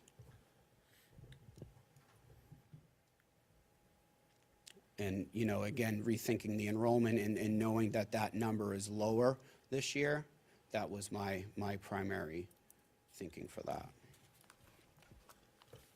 Okay, does anyone else have anything they want to, go ahead, Bill. I got a few questions. So you've been here 11 years running the program, Correct? and how many campers are you down from last year because of the cap? Yes. How many? Um, I missed that number, sorry. Between 40 and 60. So between 40 and 60 kids, and could you give me a guess of how many families were basically disenfranchised from this program based on what the town did, you know, to the camp this year and the restrictions they placed on it? Get any idea? 25 to 35? 25, 35 families who were left scrambling for basically summer care, child care this summer, that been used to going there. You've been running for 11 years? Mm-hmm. Has it thrown off cash every year that you've been running it? Say again? Has it thrown off cash, meaning, has it generated more cash than you've spent every year since that you've been running it? So, it was a money generator. It was a great place for the kids to go. It was a great deal for the parents. So it was a win-win-win-win as far as I can see. How do we get it back there? Can't, because we have got it audited from the IRS audit, and we had to bring it in line by state guidelines in the audit. So they only came. Why was it out of, Because they were making too much money. More than 1%? They were making 'Cause it- more than 1% of our It's budget. structured incorrectly. Right. how do we structure it to get it back to the way it was, so it generates cash for the town? It incorporates all the kids that want to be in Money there. that comes out of there, we can't use for We would town have to money. get it out of a revolving fund Yeah, it's in a revolving. and put it on the omnibus budget and have it voted on at town meeting. It probably should be run, like Bill was mentioning, you know, how does it compare to other towns? I looked at the Haverhill program a little bit, and they run it through their rec department. So if you run it through your recreation department and it's on the budget, you vote on it, and it doesn't have to have a cap. It could be $1 million if you wanted it to be. See, I It could think be that's the way- 200,000. It could be whatever you want it to be. That's what we should explore. it's I mean, voted on. Speaking from experience, But- and a lot of people in the town, But this is a big service to a lot of folks in this town. And this was a big hit to a lot of folks in town who were left at the last minute trying to scramble for adequate daycare. Most of us live not from paycheck to paycheck. We're not trying to make ends meet. Most of us can't even find the ends. So when this happened this year, this was a big nut to swallow. And we need to do whatever we need to do to get this back so the townspeople benefit from it the way they used to. I mean, that's what we're here for. It was a win-win-win, like I said, all the way around. I know, I'm a big fan of the program. If that's not obvious, I don't know what is. The town can vote for it. And I don't see how the town would not vote for something that's been such a success and brings in funds every single year. And I've never heard of one, remind me if there was, but I haven't heard of one bad incident in all the years I've been sending my children there. So I have got to tip my cap to you. I've never been there. Thank But you. you must run an outstanding program for, I'm going on 9, 10 years. And just all the positives that come out of that camp are just incredible.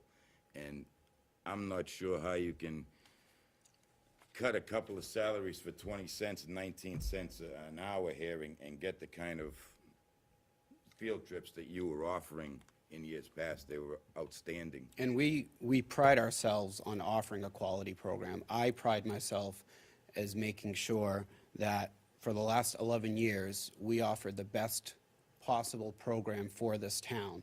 And I made it my goal every year as director to make it better, to improve it, and to learn from any mistakes that we've made along the way.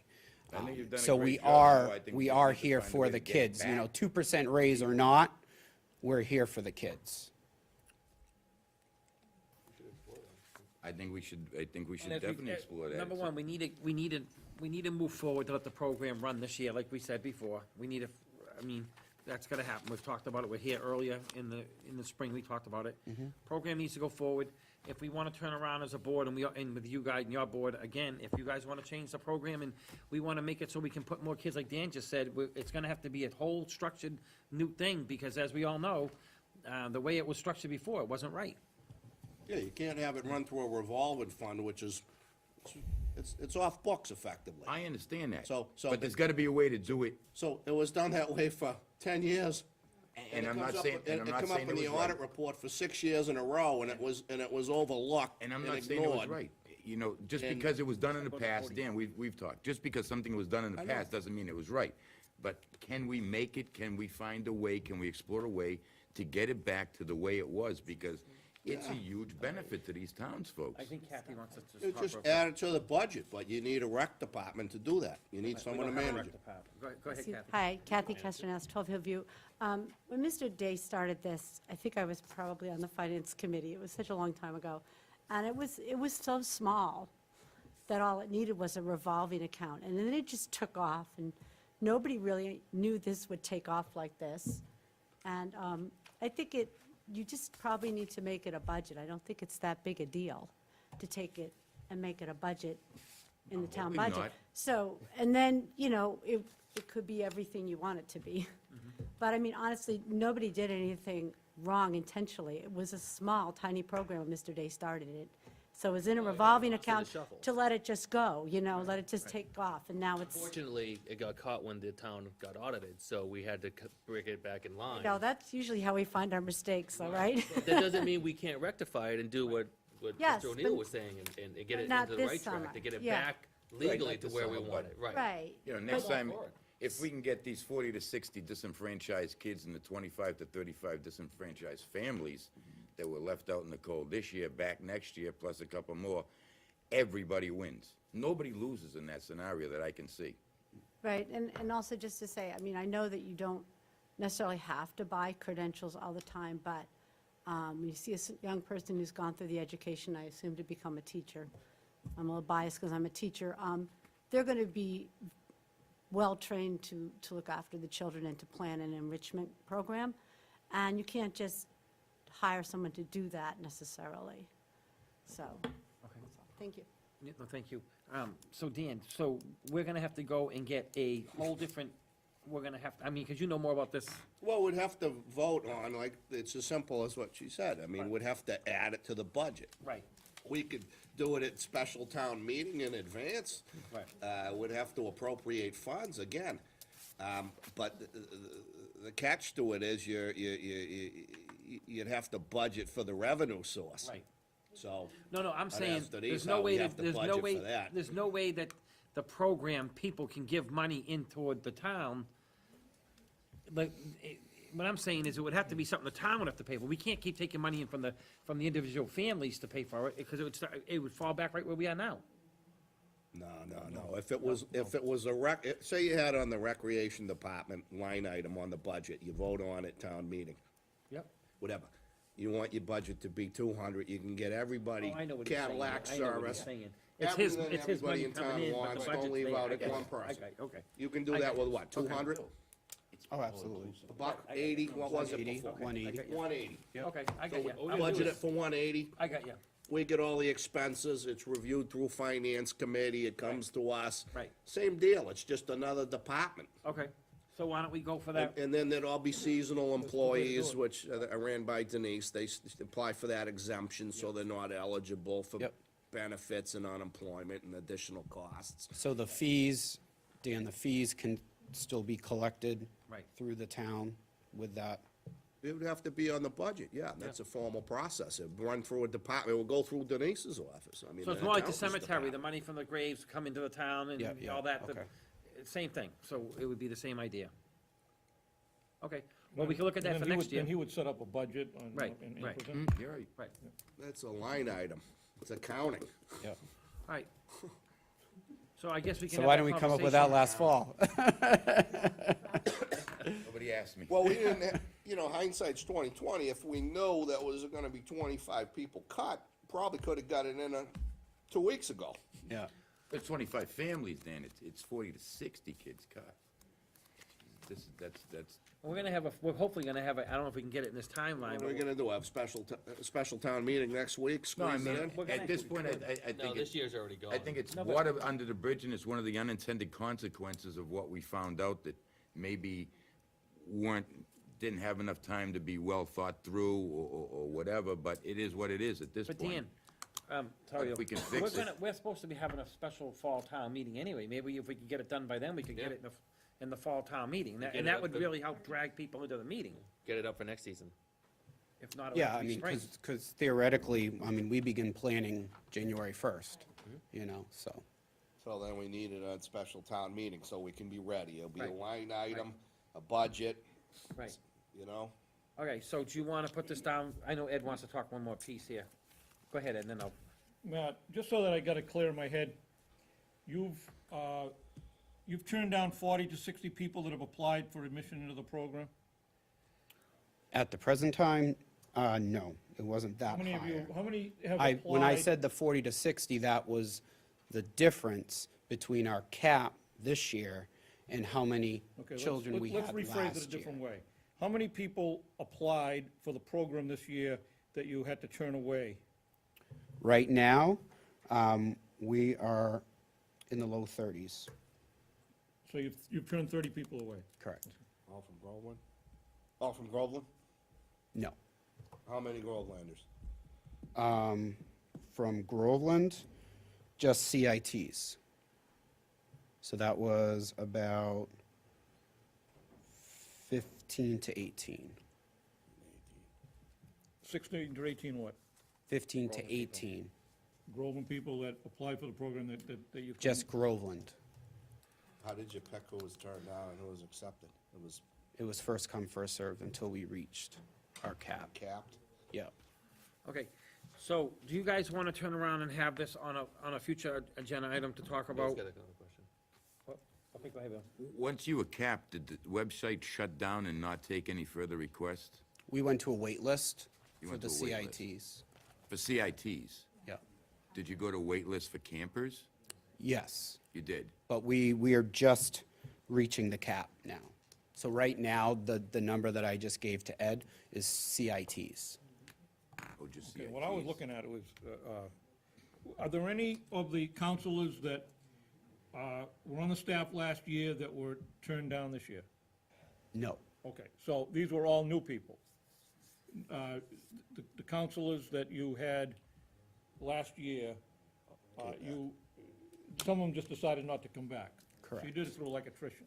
correct. So, okay, so these were, the ones you're talking about, these were gonna be new hires? So we were lucky that really the number of counselors we needed this year fell in line with the reduction that we needed to have to meet this year's budget with the counselors that were not returning. So it kind of evened out in that way. So nobody who wanted to come back was told no. Okay, and 10 campers. Well, we call them CITs, they're counselors in training, so they still pay to attend, but they assist the counselors. Okay, so, moving forward, we can get it on an agenda item for the summer program to have a new budget, how do you wanna say it, new budget? Budget format? Budget format, budget, set up a line item For for the next Matt. budget. Okay, so, I guess, Cassandra, there's another one for you to do. And did we discuss, if we talked about it for a special fall meeting, we can get it done in a timeline for next year, we can't? Do you think we can get it done in Do a? it in October, I mean, right? Yeah, You gotta we get already us got it planned numbers anyways. after the summer and tell us what's real. Okay. Okay. All right, so we're good here. Does anyone else have anything else? Nope, good. You good? So what, the rates per hour for this year, are we keeping what was presented? Are we changing anything? Happy with the rates? Bill, you happy with the rates? I move we accept the rates as Okay, presented. And are you guys wanna talk about the rates anymore? Are you good with I'm them? okay with it as long as I don't get blamed for losing the field trip. We won't blame you. Get the We field won't trip blame in you. there. We're, seriously, Dan, we are working on it, and I think we're All right, close. so I think we're good with the rates. I want to ask you one more thing, because it come up last time, and it was, you know, a hot button point there. What are the hours of the program? The hours are 8:30 to 3:30, and then we have an extended day portion for working parents until 5:30. And is that 5 days a week? Yes. Now, you as director, are you on site all of those hours? No. Why not? We've talked about this because of my principal position. Other job. So how much of the time are you not on site? What percentage? Half the time, a quarter of the time? Is it trivial or is it significant? I would say, just thinking back to last year, probably half. Half the time. So when you're not there half the time, and there could be field trips and other things, right? Who's in charge? The assistant, who's also been there for 11 years, or actually longer, because she was with Mr. Day as well. Right, so, Let me ask you a question. So, if you're only there half the time, how much of your time do you spend at home prepping whatever you need to do? A lot of time. So do you think Any it's half the teacher does time? that. I spend a lot of time at home working on this Or program, do you think that the absolutely. compensations that you're not there, I mean, honestly, you're compensating by the time you're spending at home? Yeah, which, I mean, if you look at payroll last year, you know, what wasn't, I don't, you know, it's not like I'm still getting paid for 10 hours when I'm not there for 10 hours. You can ask any teacher, they'll spend way more time than they do in the classroom. Right, I'm just the- trying to, The point I'm trying to make is we have a director and we have assistant director, and if the director's not there half the time, and the other half of the time, they're both there. So is there an overlap in duties? oh, that's right, so you're coming from. That's where I'm coming I'm from. sorry, I was If just you can, trying, if you can run the program whether you're not there half the time, I'll play devil's advocate with you. Can the assistant director run the whole program? That, I don't think so, but, I mean, there's a lot of behind the scenes, a lot of paperwork, a lot of planning that goes involved that I mean, just because I'm everybody not raves about on you. I'm site. just asking you a question, you know, everybody loves you over there, so, I mean, you know, there's a lot of credit to you on that, so, you know. I mean, I think the program at least needs to, because of its size and also. and what we offer. Question I'll ask is, if you're there with the other director there, the assistant director and the director together, you're not just sitting down, I'm usually in the office working on payroll, accounts receivable, accounts payable, responding to parents' emails, making field trip reservations, dealing with discipline problems. Yep. The and the assistant director's not director, drinking coffee, what would the assistant director be doing? the assistant director is out walking around, making sure the staff is doing what they're supposed to be doing, All dealing with first aid. Okay, answer my questions. A lot of what you do is administrative, and it Correct. doesn't necessarily mean you have to be there next to the kids. Correct. If I didn't have an assistant director, then of course, Both of you can't be absent on the same day. correct. Right. That would be tough, That would be bad for the kids. absolutely. All right, that's, all right, it clarified it. All right, so I think we're good. We're gonna try and get together again to discuss getting something together for special fall town meeting, so we Okay. can change, so we can bring in more kids, et cetera, All right, on the new fields that are there. okay, With the new picnic we're tables, excited. with the new trees. All right, Thank you. thank you. Grass on the moon. All right, so now we're moving forward. It looks like about 8:11. Put the spacesuits on all day. a little bit early, Mike, 8:11. Hey, right? Some of us got an early flight Bob, tomorrow. we have Chief Lay in the back of the room. Is he ready, or can we, I'm sick now. can we approve Yeah. something on that, or- Okay, we can go through the minutes. Yeah, let's approve something. Votes of the board. So we have the minutes from the April 19th, 2016 meeting, Yeah, Mr. Chairman, I looked those over, they look to be in order. okay? So can I get a second on that? Second. Okay, all in favor to approve? Yep. Okay, good. Okay, we have the minutes from the special meeting from April 19th, 2016. Get a motion to accept. Yeah, those look to be in order, I'll make a motion to accept Second. those. Seconded. All in favor? Yeah. Okay. Yes. Executive session minutes from April 19th. Flying through the stuff. Motion? Motion Vote to, to approve. okay, seconded? Seconded it? Yes. Okay. All in favor?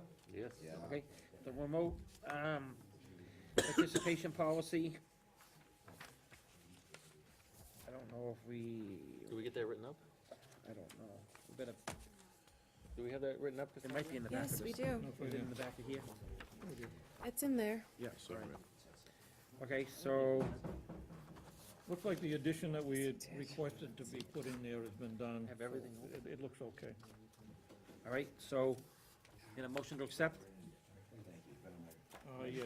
Okay, seconded? Seconded. All in favor? All right. Okay. The request for the VC Park insert July 1st tax bill. I wanted to check that out.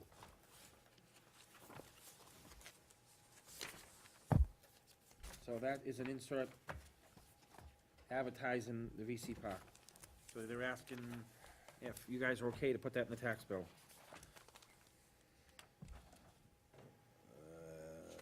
Can we get a check instead? Where's my copy? Can I see that? Yeah, sure.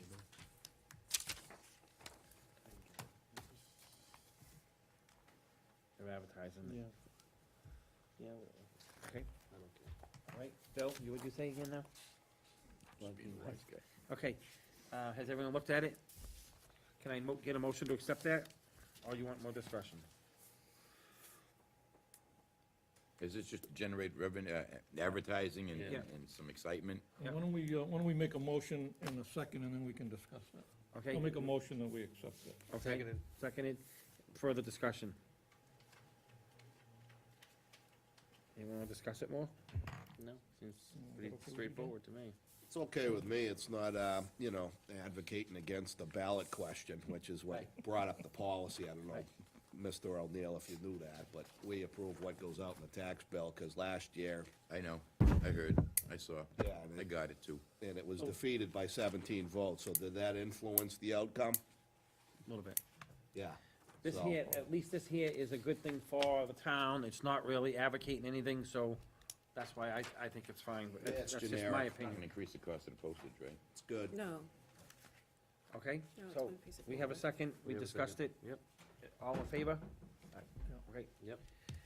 We have a one-day liquor license for graduation party at the VC Park on June 4th, 2016, between the hours of 1 and 5 PM. Detail officer required on the premises. Mr. Chairman, on that, I'd spoken to Mike about a discrepancy on the certificate of liability insurance, and he said, Mike, I don't want to put words in your mouth, but he said that he will have a new one faxed with the proper time frame. What I brought up to him was that on the liquor license, it indicates alcohol between 1 and 5 with a detail officer required, and on the application, it lists 100 people, 100 guests. The certificate of liability lists hours of 6 to 10 PM with 75 attendees, so that's going to be corrected. Okay? I'm not sure that we can vote on that until we get that paperwork, though. Will that give us enough time to do that? I don't feel right voting on it with without a proper liability insurance policy in front of us. Mike, do you think you can get that done in the timeline so they can still have the party so we can vote on it? 2 weeks. The day after Memorial Day. The day of the event is 6/4. Yeah, so, you've only Yeah, we'll Shouldn't get it take much voted. time. Okay, so we're gonna table that one to the next meeting. Can you just make a note of that, Cassandra, so that, Mike, who's that fax gonna go to? Finance director, or Denise, I mean to Cassandra? Okay. okay, so we're gonna move down the list, table that one for now. We have a certificate of achievement from Joshua Joseph Gazon for attending the rank of Eagle Scout. Make a motion, I'll make a motion that we, second, Seconded. discussion. What I would like to do, because we're trying to bring people in, and we're trying to, show, the word I'm trying to say is, Civic and, silver, yeah, sure. civic achievement. Civic achievement. I'd like to see if we can bring him in one of our meetings and give him a good word. well, I think that's right, this is quite an achievement, and I Right. think he should be brought in. Okay, so we'll make a motion to accept, and then we'll ask Cassandra to have him, at one point, we can have him come in and we can give him a few words, Presented, present Really it. present There's- it. camera. So you want to do it to him in person? Yeah, we can go ahead and accept tonight, but we'll actually hand him that in person, Okay, if he's willing to come in, okay. okay? All right, so we have a discussion, and all in favor? Okay. Yep. All right, so we'll hold it and see if we can get him to come in. If not, we'll just present it. All right, now we have, we'll go backwards a little bit, and we have Chief Lay to provide with his monthly update on the fire department.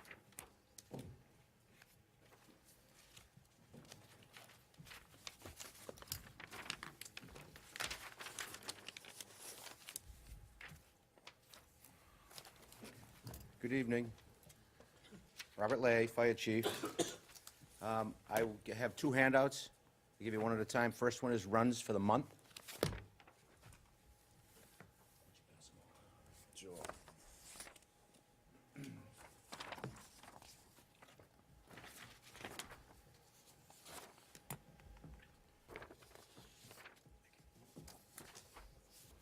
Thank you. Okay, total of 54 calls in a month. That's down from 60 last month. But year over year, still up 10% is what this looks like. What this did last time I was here was brought on a lot of questions around EMS. So I'll tell you that we continue to look like we look. 85% of our calls are medical in nature. So I'll use April to tee up the discussion for EMS, because I think it's significant tonight. Bill, you should have gotten something in the mail from the Department of Public Health? Not yet, You didn't? not yet. Okay, well, it really doesn't matter, because I did get one, and I'll tell you what it is, I'll tell you what it's all about.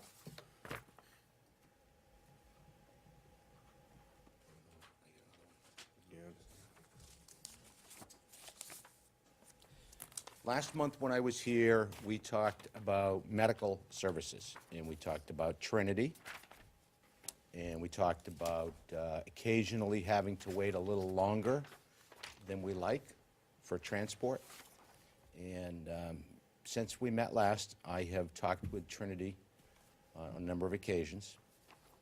The discussion that we had was about them bringing an ambulance over here. It's rather unlikely. And while I don't have a hard and fast number for you yet, and I have another meeting with them tomorrow, you're talking a significant investment to dedicate an ambulance to this community. I'll tell you, it's in the range of $500,000. So cost prohibitive for what I think we're trying to accomplish. So what I gave you there is a summary of the number of times Trinity comes to Groveland in a year. So what you're looking at there is all of 2015 and some of 16. So if you look at the top, you'll see they come here 546 times. 265 of those times, they don't transport anybody. So you can see 281 are transports from this town to a medical facility somewhere. So that's what their business model is based on. What you should have gotten in the mail today, and by way of explanation, a little bit of a backtrack here, we were approved by the Department of Public Health in May for our EMS service zone plan. And what that does, we won't go through that because it's a rather hefty document. This was required back in, I believe, '06 by the state. This department didn't have one. Some departments still don't. I believe Chief Clement started it in 2011, and it's been circulating around since then. I made this one of my top priorities to get this completed. What this does is it really lays out how emergency medical services are provided in the town of Groveland, what all the interagency agreements are between Trinity and us and the police department and the healthcare facilities, and what those expectations are and what those times are against that. So it's all laid out. The work now becomes for me to implement this and make sure that everybody's doing what they're committed to doing. So I tell you that because of the list you have in front of you. The times that Trinity is being held to in the agreement is 12 minutes, 90% of the time. So you can look in the center of that whole document, you'll see pretty much they're here within that specified time period. There's a couple of outliers. That's mine to fix working with Trinity. So that's a little bit around the transport end of the business. The other piece that I think it's important that you understand is what happens when a call comes in. So, Can I just? Yeah, sure, let go me just ahead. comment, because Yeah. I have a small train of thought. That's- So, you said to me, you said dedicated. yeah, Okay, dedicated means full-time, park in the garage, they're here, dedicated. correct. I wasn't actually thinking dedicated, maybe I'm barking up the wrong tree, but what I Okay. was actually thinking of, the town of Groveland would maybe give them, they know their heavy call times, possibly. I mean, I'm not the fire department, I'm trying to micromanage. I was saying that if we know our heaviest times for ambulance calls by documents that you've provided, if we had to give them money to have something here part of the time, and maybe I'm wrong when I say this, I was trying to make it so they were more here, not dedicated. Am I saying this wrong? Well, what you're asking for is to buy some partial coverage, Well, that's what I'm asking for. That's exactly what I'm asking for. okay? And what I'm So saying when is, I'm you not when saying, you when you staff one of those rigs with 2 EMTs, you put them on for a shift. So they don't have, I don't know of any agency that offers partial staffing. Come in and work a couple of hours, we might be busy. no, I don't mean it that way. I'm trying to,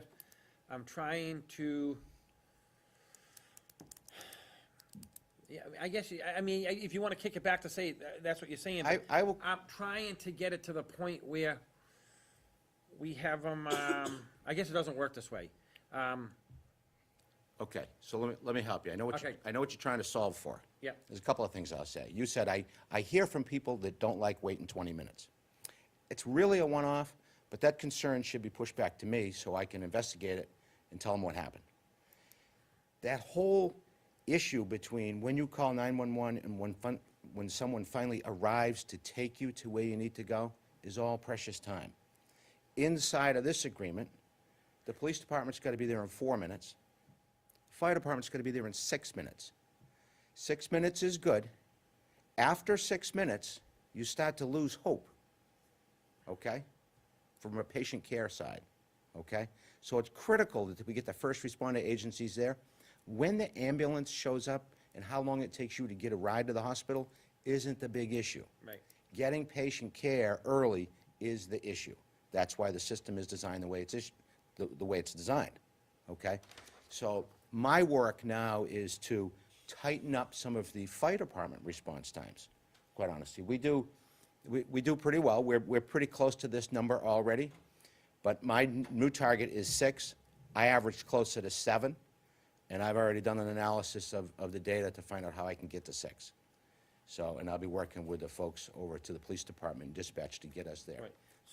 This is a big project for us. Right, so to go back, I understand what you're saying, and clearly, that's why I'm saying I'm probably barking up the wrong tree. Yeah, getting the ambulance there to carry them away, understandable. That's not really the point. The point would be to get the police there on scene and get you guys there on scene. That's where the critical time is. I clearly understand that. And the police department's not here. I probably shouldn't even go into this right now. Is there a breakdown between the police and the fire sometimes? Is there some issues where there's a delay in call on that end of things, which I've heard at the position I'm in, there's been some problems. Some people have gotten, disciplined for that or whatever, and it's a learning curve. I don't, okay, Do we I need- don't know anything about Well- any discipline. Is there a breakdown? I would say the world is not perfect. No, and it I've- isn't. And I talk with them often. Yep. I have a whole set of protocols that they need to follow. But all of their employees are not, have not been there for a long time. So you got a little bit of a training curve from time to time. And we understand that, and we work with them on that. We provide clarification as needed. We try to, we don't monitor everything. We rely on them to follow the protocols as directed, and for the most part, that happens. Right. When there's a breakdown, it's my job to get over there and work to straighten it out. Okay. And they've been receptive in that regard. What this changes things a little bit in that it's clear now, who's managing EMS. It's really never been clear because absent of this document, who's responsible for what is kind of a free-for-all. It's no longer that way. This is from the Department of Public Health. This puts the fire chief in charge of fire-based EMS, and I'm responsible to make sure all of this gets delivered within the boundaries of the agreement. So that, so that you will be going back over and working, they're the one the call comes in, they're the one that, where that call comes in, and they're the one that needs to be trained, and they're the one that needs to get out there. And, I mean, I know I'm barking down the wrong tree again, but we need to get Narcan, if we can, with the police and everything else. I mean, we need to do a couple things. I mean, I don't know. I mean, that's good. I mean, that's a good document. You got it, you need it. It's a great document. It's This putting is- someone, it's putting someone in charge now, and someone's gonna be responsible. So that's a good document, as far as I can. I told you last month, we're a licensed emergency first responder agency. I don't believe the police side is licensed, and that's where our ability to carry Narcan comes in, and theirs not, comes into play. Michael, am I correct on that? They are first responders, but they're not licensed, they don't have a medical director. Okay, so we're in a little different place relative to the level of training we have. But to answer your question, I am working with them closely on improving service levels. So all would it around. be something where the fire department could possibly be in charge of the police that carry the Narcan, and you could educate them and No. get, no? No, we don't, we do not provide medical direction. We work with the They'd hospital. have to go get their own Yeah, whole thing. Okay, this gets started in 2011, so, 5 years to get here, and that's a lot of conversations with a lot of agencies to get this thing where it is. Okay, That's on the fire side, so. all right. That's a significant update. I told you when I was here last time, we're now applying, we needed this to go to the next step. The next step is to be a Class 5 non-transport ambulance. That gives us, that's the next level. Now that provides us with everything that an ambulance can do, BLS ambulance. Now we're at the same level as them. The only thing we don't do is transport. We wait for them for transport. That's the next level. And what that does is it really puts things in play for us to become a transporting ambulance. It's really, the paperwork to be non-transport and transport's pretty much the same. The only thing we don't have is an ambulance. And I told you that I have a committee that's studying that. They're doing some feasibility work to see what the opportunities are in that area. I've told you before, and this is a good reminder, that the towns around us run ambulances out of enterprise accounts with no increase in budget. So there's a lot of that going on. I know, I've talked to the Boxwood chief about an ambulance. He's interested in doing something. Rowley's looking at it. Newbury's looking at it. It makes a lot of sense for these small towns to get an ambulance in that they can fund with calls. And Georgetown has one. Georgetown has two. And They've been does in the that, black do you know since- offhand if that is self-supporting? It is self-supporting. Should look at the financial statements. Copy success. So is Well, it- I mean, we have their stuff and we're looking at it, but Whoa. this isn't something that we're rushing into. We needed this service zone plan, it took us 5 years. I mean, This stuff is not easy to satisfy all the government regulations, but this is significant. This really sets a stage for everything to begin to look down the road. We continue to grow. Can I ask a question? Sure. How does it work in terms of billing? If the town owns the ambulance, can you bill for the service, or Absolutely. so You- Blue Cross Blue Shield will pick it up, or Topser? You contract with a billing agency, and they do all your billing. And they bill your insurance companies, and, So it's different than, you don't charge for a police or a fire call, correct. but you can charge for an ambulance call. I give you It's different. an estimated number, but a transport is in the $2,300–2,400 range for a BLS transport, boys? Give or take a couple $100, but everything you use, you get to add to the bill, right? But that's what it is. So we have, if you do that math, we have 281 transports in a year. So there's, what, 400,000, What would that be? Times, take a low number, $2,000. And how Okay, much so, would it cost to, forget the vehicle, how much? I'm not there yet. I'm not there yet. You can, Roughly. there's where you can buy used, because used ambulances are available. But I'm not there. But they're not gonna be okay? safe. No, they are safe. They are safe, because what you buy is the box. Sorry, I had to get that in. You're being a wise guy, Bill, geez. He knows. You buy, Don't worry. it's a What whole. you're just looking for is donated by Dunn's Landscape. Oh, yeah, So- there you go. Let it decide. Put it on the flag. But I was just Be an asking, appetite. hypothetical, just hypothetical. Sure. What would it cost to staff 2 people for that ambulance? What roughly I don't know. hypothetical? I don't know. It's premature for me to. I mean, one other question, if you, hypothetically, you put 2 people in there, and there was a fire call in Groveland, could they be fire trained to go to fire calls as well as being an EMT? Yes. Okay. They would be one and the same. Okay. But as you start to ask these questions, this has a lot of arms and legs. Okay? Georgetown had 2 firefighters before they ran an ambulance. So they had 2 people on staff before they get into the ambulance business. Okay? Now they have, more people on during the day. It's a bit of a challenge to staff and run an ambulance. Most towns do it during the day, that they put people on during the day. Pay them per diem, to answer your question, part of your question. I don't have the number. But if my average pay is $20, there's my average pay, 2 people, $40 an hour, 8, do the math, right? But there's a way to back into this. I have, the EMS division is working on this. There's a lot of models that they can use to get at a number. We're at the point where we're just doing feasibility work, and then we need to put that in front of you and say, it's working in other communities. Is this something we want to do, or do we want to stay where we are? Boxford, I believe, is voting tonight to add 2 more firefighters. They'll go to 4. They don't have an ambulance. What about sharing costs with another town? Does West Newbury have one? West Newbury does not. Much lower run count, and they're have an agreement with Atlantic out of Newburyport. Newburyport's looking at adding an ambulance. The EMS business is changing rapidly all around us. Merrimack's just gone ALS, so they have advanced life support, which is different than what most towns are offering. So there's a real, and I think everybody recognizes this. The fire department isn't just about putting out fires. It's about medical services, and it's about fire prevention and safety. So there's a lot of opportunity.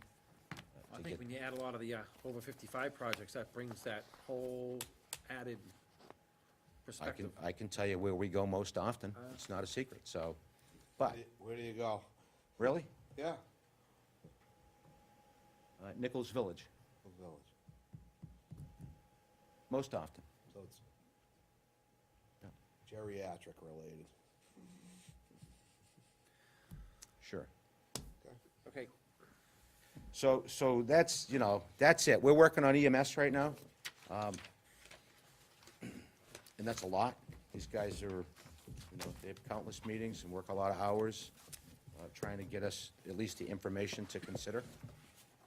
The only other thing I have tonight, because I had to write myself a note or I would forget, the last week at the association meeting, so this is the men, if you will, they voted to approve $800 to buy 2 flat-screen monitors and some other hardware to install in the fire stations. I had told you before that we have a phone app on our smartphones, that when there's a call, we get the call on our phone. Well, the name of it's I Am Responding, so if you're around and you're available and you're headed to the station, you answer the call on your phone, and it shows up on the screen in the station. I didn't have the budget to do that, and the association voted last week to buy that equipment for the town, so that was, that's an $800 thing. We'll do Very nice a of them. more formal announcement on that when it comes, but it's, When it comes, let us know so we can thank them. it's good stuff. So, other than that, 20 minutes, hard stop. How we doing? Perfect. Perfect. Yes, Dan? What about fire prevention? I mean, you got some fire calls. What could be done to lessen the fire calls? I mean, should every house in town have sprinklers or? Really? Yeah. Sure they should, but that's not coming anytime soon. We could give a tax credit for every sprinkler head. How's that? Get sprinklers in every house. I don't think we have any residential homes in this town sprinkled. You can look at a bylaw at some point and require it for certain size homes, or certain, there's all kinds of ways you can do that. What's catching on fire? Is it the kitchen fire? Somebody, you know, burning something on the grill or Most fires are cooking fires, cooking fires? around dinner time. Do they burn the house down or they just make a mess? Just make a mess. So that's not where the lives are at risk. No. Okay. Bob, could we have, this is great, the incident report. You're going to give us that on a monthly basis? I Yes. think. And how about the EMS stuff? That list that you're looking at there changes at a little slower rate, but I get that same report every month, so you would just get additive 1 month. And you How can about see. adding something to it? Sure. The high end and the low end on the response times. I know they get the average, but I'd like to see, did it take 25 minutes for an ambulance to get here as the worst-case scenario, and it took 30 seconds in the best-case scenario? Just, and just the worst and the best. That's all, and along with this. Okay. Thank you. Makes me want to ask why you would want that. I like that. Why? If I tell you I had a 27-minute, what are you going to do with it? Because an average it could be, Well, it is, it but could be it's- skewed high but or the- low. But the, If there was a lot of our them, agreement, If there was a our lot of them, I'd be agreement involved. with Trinity has no times in it, I would ask why. okay? Yeah, No but times. That's if not one what of you, them's 45 minutes, you say, what happened? Exactly. but I would already do that. That's my job. I'm already doing that. I'm gonna ask one request off the record, Sure. because you and Mike are in the room. We're on camera, Bill. That's all right. Not off the record. Let me hold my hand over the mic. Yeah, Go ahead, okay. Bill. Can you guys have that conversation about those fire pits, please? Because I'm still getting calls on that. Yeah, I talked Down the with, road. Mr. Keene. Mr. Keene tonight, gave me a document. We talked, we'll clean it up. Okay. It- We don't have to talk about There's it. a hot potato we're tired of. Right. I don't even like potatoes anymore No, because I of that. agree. Whatever we can do. Go ahead, Bill. Two quick relevant questions. Yes. The data you're showing here is based on what time period? All. All, the whole? Month, for the month. I'm sorry, I didn't, So- you know what? I didn't write, it doesn't print a date range. That is 4/27 through 5/1. No, No. it's April. It's all April. 4/1 through 5/1. Or how many days in April? 30? Okay, so it It's one represents the month. whole month That's of April? April. Okay, good. And just curious, what's your end game in all this? Is your end game to have a fully staffed ambulance service out of Central or South Station? No. Difficult question to answer because I don't have enough information. My end game is to deliver to the town of Groveland the best possible EMS service we can, at the right cost. Now, we need to understand what that means. So you're not Not sure there yet yet. what Not vehicle there. that is? Not there yet. All right. That's it. I think if we could act like other communities, we may be in a position to put in a transport ambulance during the day and staff it and not cost any money. How do you mean act, behave better? or- Yeah. Anyone have anything else? Good. Good. How's that? Thank you. Thank you. Appreciate it. Okay. All right, so we're coming a little bit early, Mike, again. Nice. Keep it So going. anyone have anything under old business?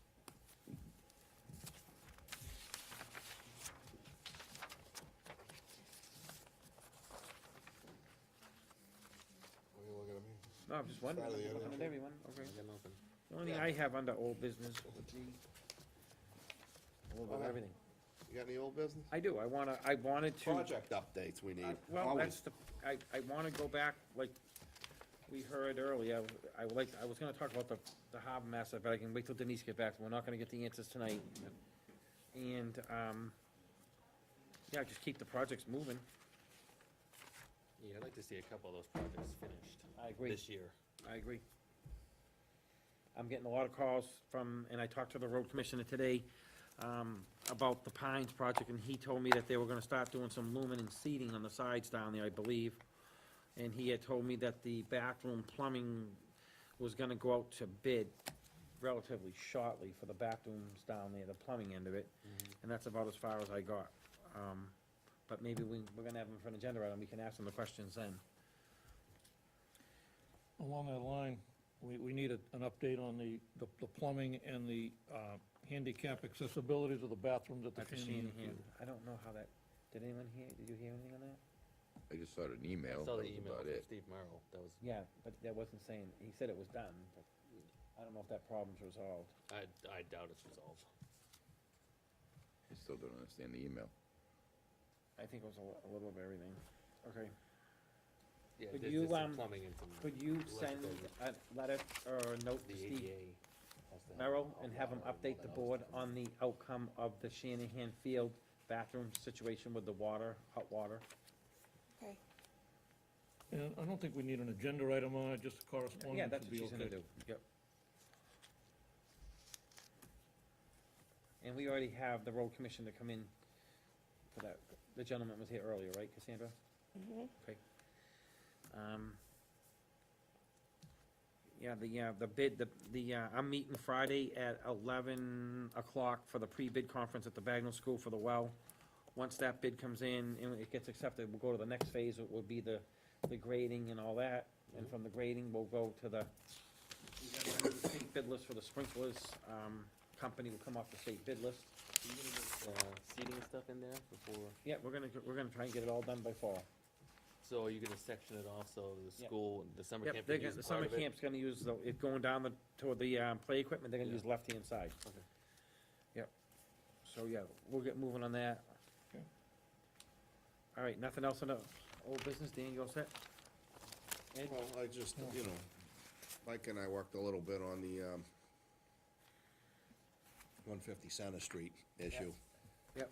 And, we were at the, well, I was, Mike was there too, but I had a conversation with, State Rep, Lenny Mira, see if he would, be supportive of a, home rule petition or, some other legislative, process, to, allow, CPA funds to be, used to, pay for the, 150 Center Street, debt exclusion. Under current law, you can't, if the property was purchased beforehand, you can't use those funds to service debt. So it'd be nice if we can use some CPA money to pay for that 20-year debt obligation, if it ultimately becomes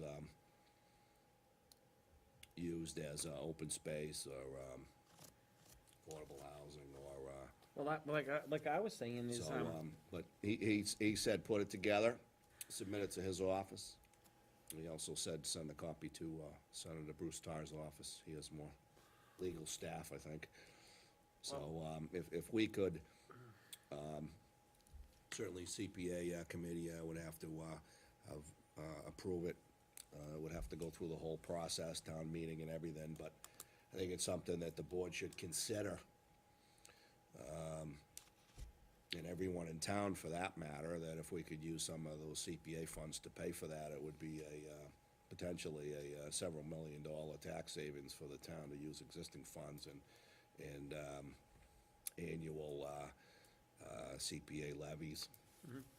So, We'd have to get a committee to work on that. I mean, get it written up, unless we have Cassandra or well, someone, Denise or I don't know that we need a committee to get the approval on the, We gotta get someone to write the letter and get it out, get all the letters written up and drawn up.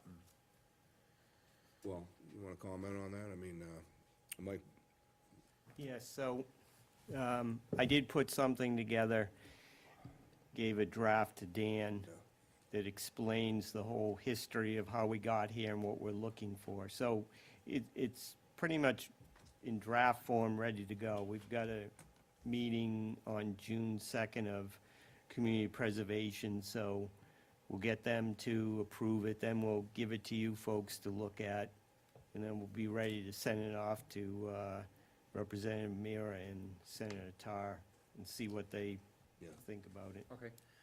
but we wouldn't have, let's just say that we could get it through that, to that threshold. I have a copy of it here, and again, we could add it to a future agenda if you choose, Bill, but Yeah. certainly after talking with the CPC committee, which I'm on, Right. and Mike as well. But the way Mike drafted it, and it's a good way to put it, is, you know, it whatever corresponding portion of the current 20-year bond, so it's flexible in the way it's worded. Right. So we could get approval for relief from the statute to use those funds, and then we would still have time later to decide how much or what to do with it. So it wouldn't be so restrictive as this is the finite end answer, Well, right? Right. so, I got you. You with me? So the second fold to that, Dan's talking about structuring the debt, which is a good thing, and you're working with him, that's a good thing. Yeah. As you know, when we met with Chesterton, and I threw the bomb out saying to Chesterton, wouldn't it be nice to have a, call it Chesterton Park or whatever? I had a conversation with some people there, and they would be on board with that. So, and like I said, you know, if it's called Chesterton Park or whatever it is, or check on, you know, the recreation facility, people would come from all over, and Groveland would be known as the Chesterton Park or whatever. Right. So, I mean, they thought it was a great idea, but I don't know how, if we have to wait till this gets taken care of first to move forward on having conversations with them. No, not really, because, you know, there's kind of two different issues, I think, as Dan alluded to, is, you know, one is how we're gonna pay for it as time goes on. Right. And somewhat related to that is, you know, the uses. Right, This use. goes back to the uses. So in this plan that we had initially put together, Dan and I had put together back last year, was, you know, there's gonna be about 21 acres or so set aside for recreation Right. in the center of the property. So certainly, if we move forward with that kind of plan, that idea, roughly, you know, 21 acres, we want Chesterton to help us with, Right. that would be great. I had a conversation with one of the CEOs that day, and they have 9 acres of their own property there. And they were actually thinking of trying to do somewhat of the same thing, maybe some walking trails in there or whatever. I guess it abuts the conservation, so, he was saying, I think this is a win-win. Maybe we can develop a little piece on ours, and maybe we can do something over there, we can tie it together. So, you know, everyone I talked to thought it was a great idea, and they were gung-ho for it. So, again, like I said, you think of Worcester as the DCU center, Boston, the Boston Garden, you know what I mean? Right. Why shouldn't Groveland be known as the Chesterton Center or whatever? I mean, I think it's a win-win for everyone. And I think it could be a little bit of an input from us, some input from them, and now they're the corporate headquarters of Groveland is there. When they have people come in and they can go out there and walk or whatever they use it for, I think it's a win-win. So hopefully we can, the use part of it, we could have the conversation with them. Yeah. Yeah, but it's still, you know, I mean, if that property was bought through debt exclusion, and if ultimately it was gonna be restricted for open space and recreation, you know, my opinion is that it should have been paid for through CPA funds. That's the way they did it then, though. That's the way they I think they made a gross error. Right. But again, But that's. wasn't the purpose of that, Mike, was so that if you wanted to put a municipal building out there, wasn't it? Wasn't that thinking? Yeah, but it's not all buildable, so it could have been subdivided, like, Right. in our plan, we've tentatively designated, you know, chopped off 10 acres, you know, for non-CPA related fund, use. But again, you continue to fund the CPA fund through levies, and unless the town wants to buy up more tracts of land, and again, there's a double-edged sword to that. You buy up to conserve, but you also take the land off the tax roll. So you're losing tax revenue when you do that. So, again, it's a double whammy on that.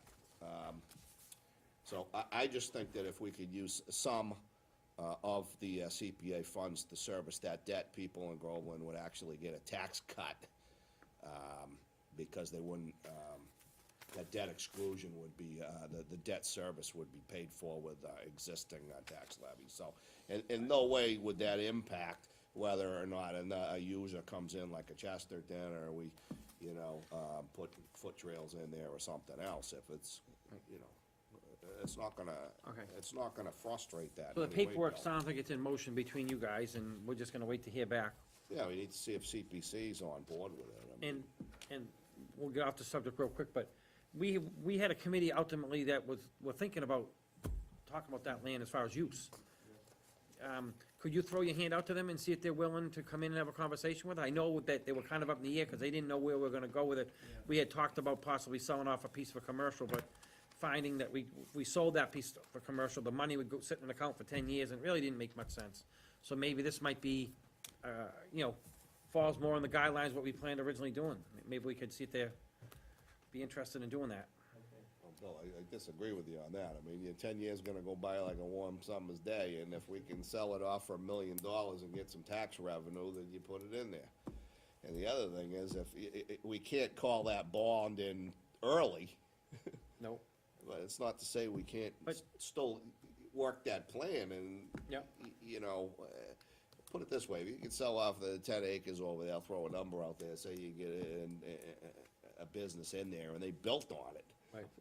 You know, if the land's, you know, 1/3 and the building's 2/3, I mean, you could have something going on there. You could have, you know, tens of thousands of dollars in additional revenue. I mean, Chesterton, we're over there at the ribbon cutting ceremony, they invested almost $5 million into that building. It's another $66,000 a year in tax revenue. I mean, that's a bill. Right. So, you know, much of what we do is we argue over. But what I'm saying is, Where's the money? right, but I'm saying is, I don't think that we're trashing that idea. If we get these, we can get the people in to talk, have the land use talk with them, Yeah. and have them start looking, they may agree with us and say, let's sell off 8 acres of that and put it in for 10 years, set it aside. You know, I think we just need to get going on, I doubt they will, because, Well- I mean, a lot of the open space guys are for open space, not for commercial well, I thought development. before we were gonna have it with a bunch of, not all just open space, we're gonna get a bunch of people throughout the town, so.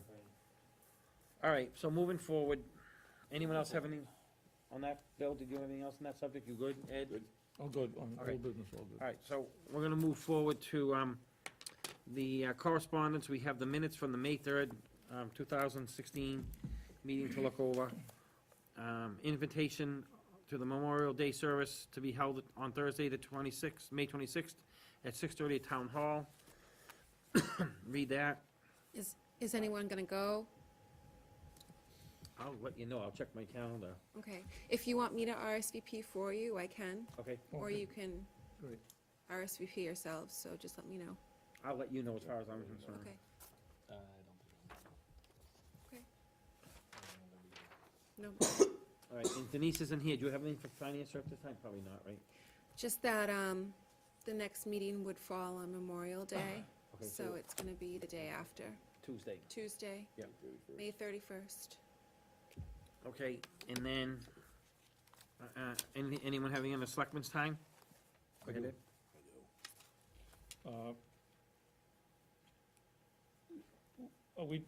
In another month or so, less than a month, we're gonna be appointing to different boards and committees. We need the townspeople to, if anybody's interested in serving on boards and committees, we have several openings, to get their information to Cassandra, so that we can fill some of those boards. There's openings on several of them. And we need some people to step up. Actually, some elected board, we have openings, I think. Which we'd have to I appoint. think we still do, yes, we have to appoint to the, I think we got another vacancy on the health board. Enough on that. Also, I'd like to see a letter going out to all of the committees. I know the appointed boards and committees, we don't have any control over elected boards, but the fire station is wired for community access, and it's not being utilized. But we need to get the word out. Like last week, there was a meeting here, the library met over at the, in the selectman's office. There was something with the council on aging here. But if it was another meeting, I think the fire station meeting that night, room was being used. But just, that can be utilized, and it's not being utilized. I think that the boards and committees should just be reminded that that room is available over there. What's that? Can I do one more? Go ahead. Just last week, the week before, the Library Permanent Director Search Committee met and has interviewed candidates and has submitted 3 names to the library trustees for their selection for a library director. They'll be doing interviews this week. So we should be hearing something on that soon. Do you know if they were from out of town, all in-house, or were they varies of peoples? Yes. Okay. That's Anyone else have any? Go ahead, Dan. I do. On the subject of Washington Park, the good and the bad. The good is, this coming week, there's a all-star tournament, all right, Bill? That's correct, 21st. And I didn't know if the cable guys could maybe get over there and film some of it. Be something to watch on government access television other than, us. So I don't know if that'd be something you guys would be receptive to, but we're hosting all-star tournament, and it's gonna be games all day, so there might be something good there. And Yeah, can I add to that? We'd really like to get the grass cut in those 2 fields, or the TV camera might not see the kids. yeah, I was gonna comment on that. I heard a few complaints. I go to baseball. My son plays baseball, and I guess the grass wasn't cut in the last couple weeks. Long as hay. Since the election. So I don't know what's in the budget for grass cutting and how that all works, but I think we need to resolve that issue somehow, some way. So I don't know how, if you guys wanna have a letter written or whatever, but, I don't know if it's gonna get cut. Well, it's a public resource, and the town voted for a budget a couple weeks ago, and the budget is for a specific purpose of maintaining the fields and the roads and everything, and, it ought to be. The other fields do seem to be getting cut, It ought to be implemented, so yeah. Shanahan's been cut. I was down at the Pines today watching my middle son play, and it looked like the fields were nicely trimmed. So we are cutting fields somewhere. So, I don't know how we handle this, if we need to get a letter out. What's the typical What I SOP? was told is, they're going to be looking at user fees to mow the grass, is what I've been told. And it's gonna be a conversation possibly coming up for user fees to mow. I didn't know the other fields were getting cut, but I mean, maybe it was just forgotten. I don't know. I don't know the whole story behind it, but we can write a letter or we can figure it out. I mean, are they looking for user fees? I mean, it should have come up in the budget process. I mean, we went through a whole lengthy budget process for, a couple of months. And then 2 weeks after the elections, and we got, we're looking for user fees. I mean, it just irks me. I mean, sorry, folks, but it irks me, you know? I tend to agree with you, Selectman. Yeah, so, so McDonald, what- so there's what something now? a little bit beyond. Was there anything in the budget for mowing? There's a highway budget. What has been done for the last decade? I mean, it's, I've been on the Finance Committee for 4 years, and I've always been told it's part of that budget. The highway budget. So, I mean, I don't expect it to be cut every day. Right. But No, you can't yeah, have the parents right, down there all right. the time cutting either. Ron Echo's down there all the time. He actually spent 12 hours down there. Yeah, he was down there Sunday morning when I was there. The other thing is, my understanding, was a lawnmower, was it $50-something thousand paid for out of the Pines Fund, right? You know, I mean, it should be used on all the fields in the town to service the people of Groveland. It shouldn't be one and not the other. Couldn't agree with you more. You know, So- it's not, you pick and choose. So do you wanna turn around and do one or two things? We can have a letter written to the highway commissioner, ask what's going on, or we have them coming in next meeting. the next meeting and discuss it then. I think you should come in, you know, we gotta go to the source, you know? All right? So we have that for next meeting. Okay. All right, anyone have anything else? Okay, selecting time. So we have at 9:02 adjournment. Our next scheduled meeting is Tuesday, May 31st at 6:30. I'll make a motion to adjourn. Second. Second, all in favor? Okay. That, Bill. You're ahead of the schedule, I like that. Well,